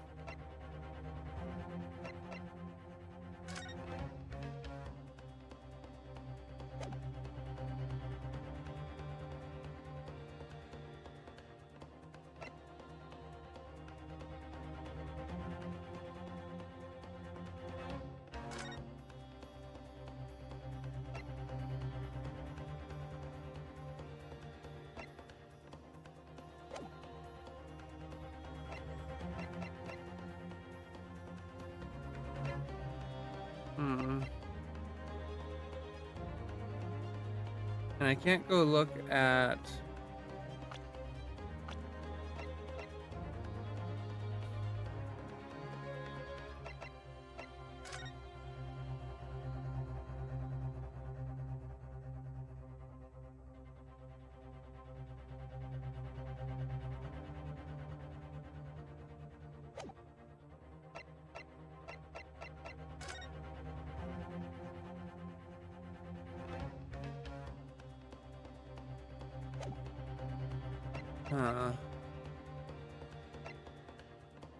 The oven is an inexorable...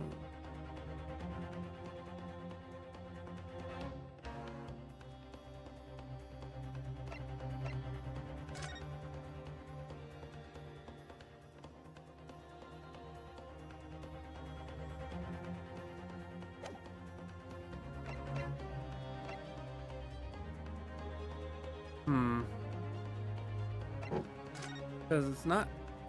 I don't see how this burn, unless it's something to do with this. Oh.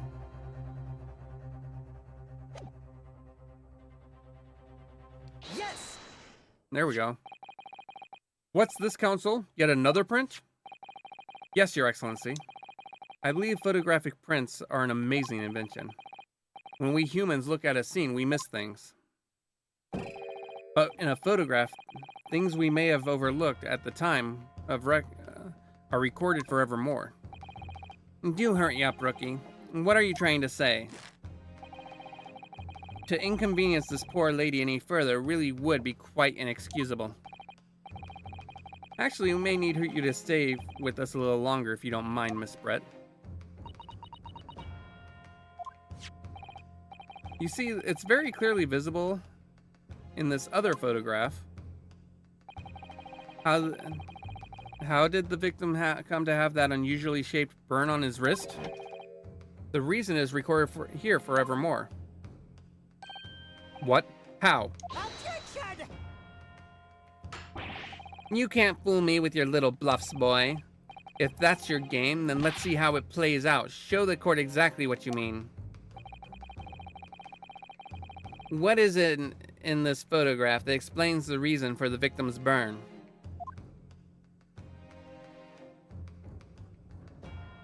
Yes! The beefsteak? Actually, the point is the metal plate the steak was served on. The plate? Ah! Your Excellency, are you alright? As you can see, there's an emblem on the plate. I would guess it's some sort of trademark of Le Carnaval. Ah!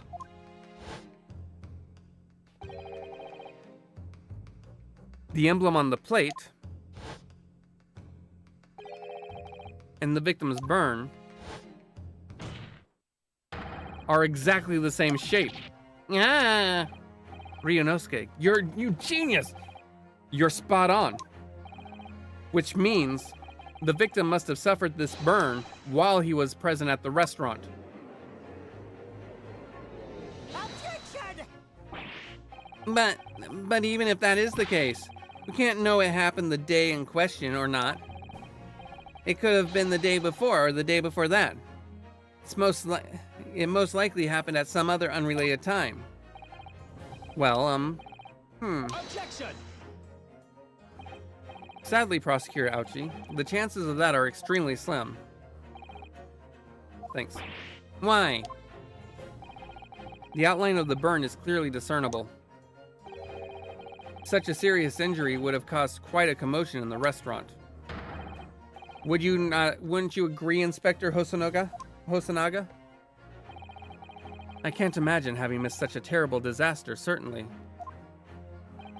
But... I would say, looking at the picture of the wound, that it wasn't suffered very long ago.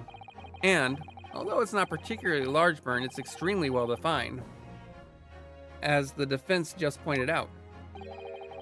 This was no mild burn, that's for sure. Can you be more specific, Inspector? Well, let's see. If the plate was around 90 degrees centigrade, a burn like that would take about 3 seconds.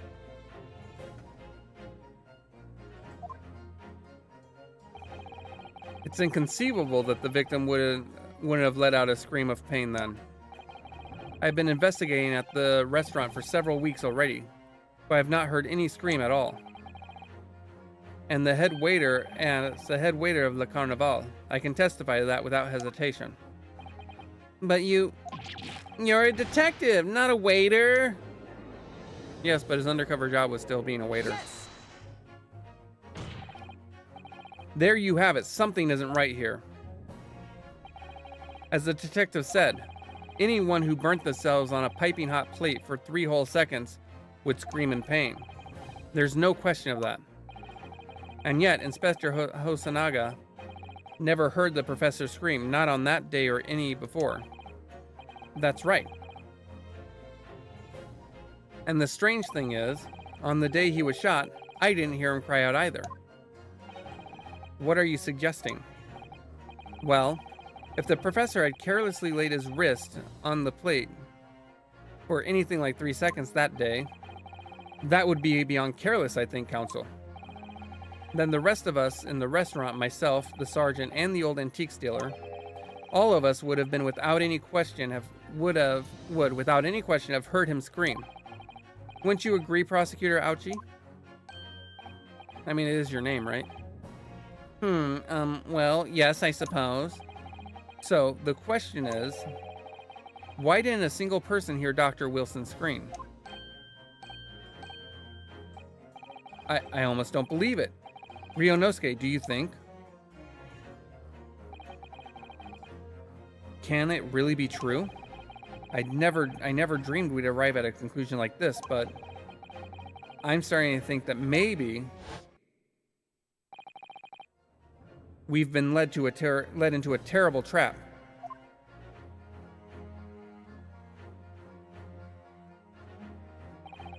There's only one explanation I can think of to make sense of this apparent impossibility. On the day in question, when he suffered the burn to his wrist, Dr. Wilson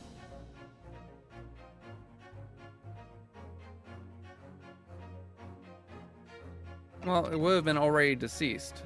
Or because, yeah.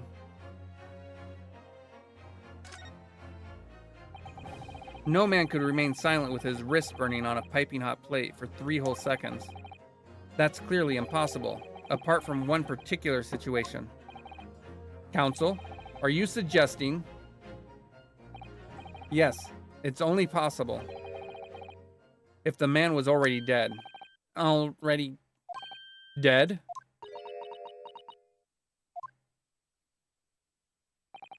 Knowing what we know now, it is the only possible explanation. When the beefsteak was brought to Dr. Wilson's table that day, the professor was already dead. That's madness.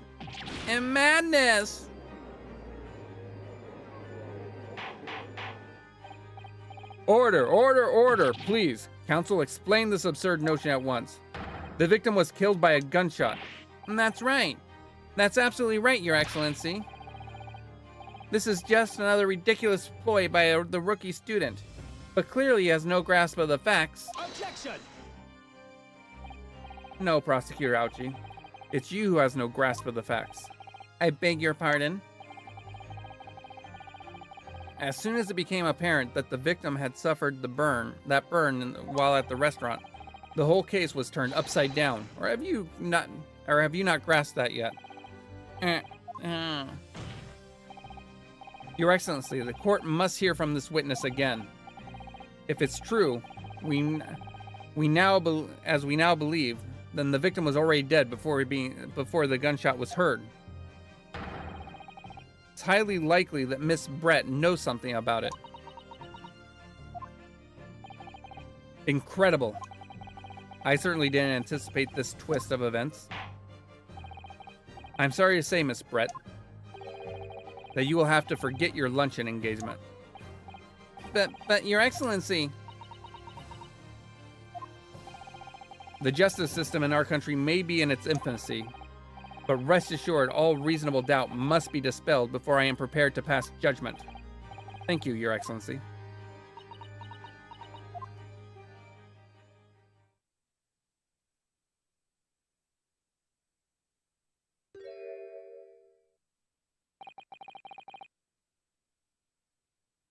What was that smile?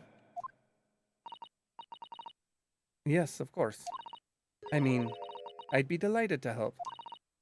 Especially if it helps relations between my country and yours. Are you really that shocked, Inspector? Ah, Miss Brett. You speak Japanese? Of course she does. Well, of course I do. I'm studying in your country, after all. I mean, come on. But then, why have you been speaking through an interpreter until now? My mother tongue, the Queen's English, is the most refined and elegant language in the world. Oh. As a gentlewoman, I try to avoid speaking in your vulgar tones as much as possible.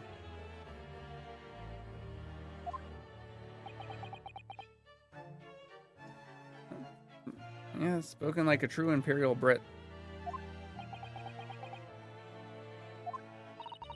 But it seems the men in this land possess none of the chivalrous virtue of English gentlemen. So I can see that I shall have to lower myself to communicating with you all on your own level. Oh, well... You are the epitome of a true English gentlewoman. We are truly honored by this. This lavish consideration you so graciously afford us. I see.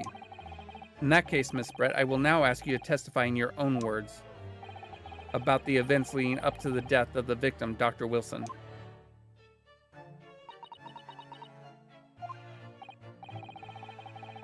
So, we're finally going to hear our own words on the matter. Things are getting interesting, Urionosuke. Alright. We're going to have to stop here. So give me a moment while I save.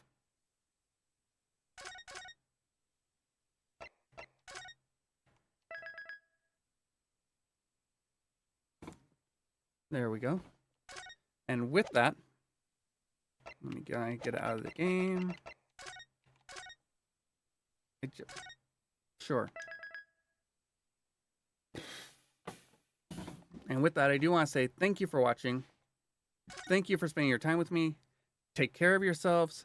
I will see you tomorrow, where we are going to continue Expedition 33, or Clair Obscure Expedition 33. But until then, take care, and I will see you later. Goodbye, everybody.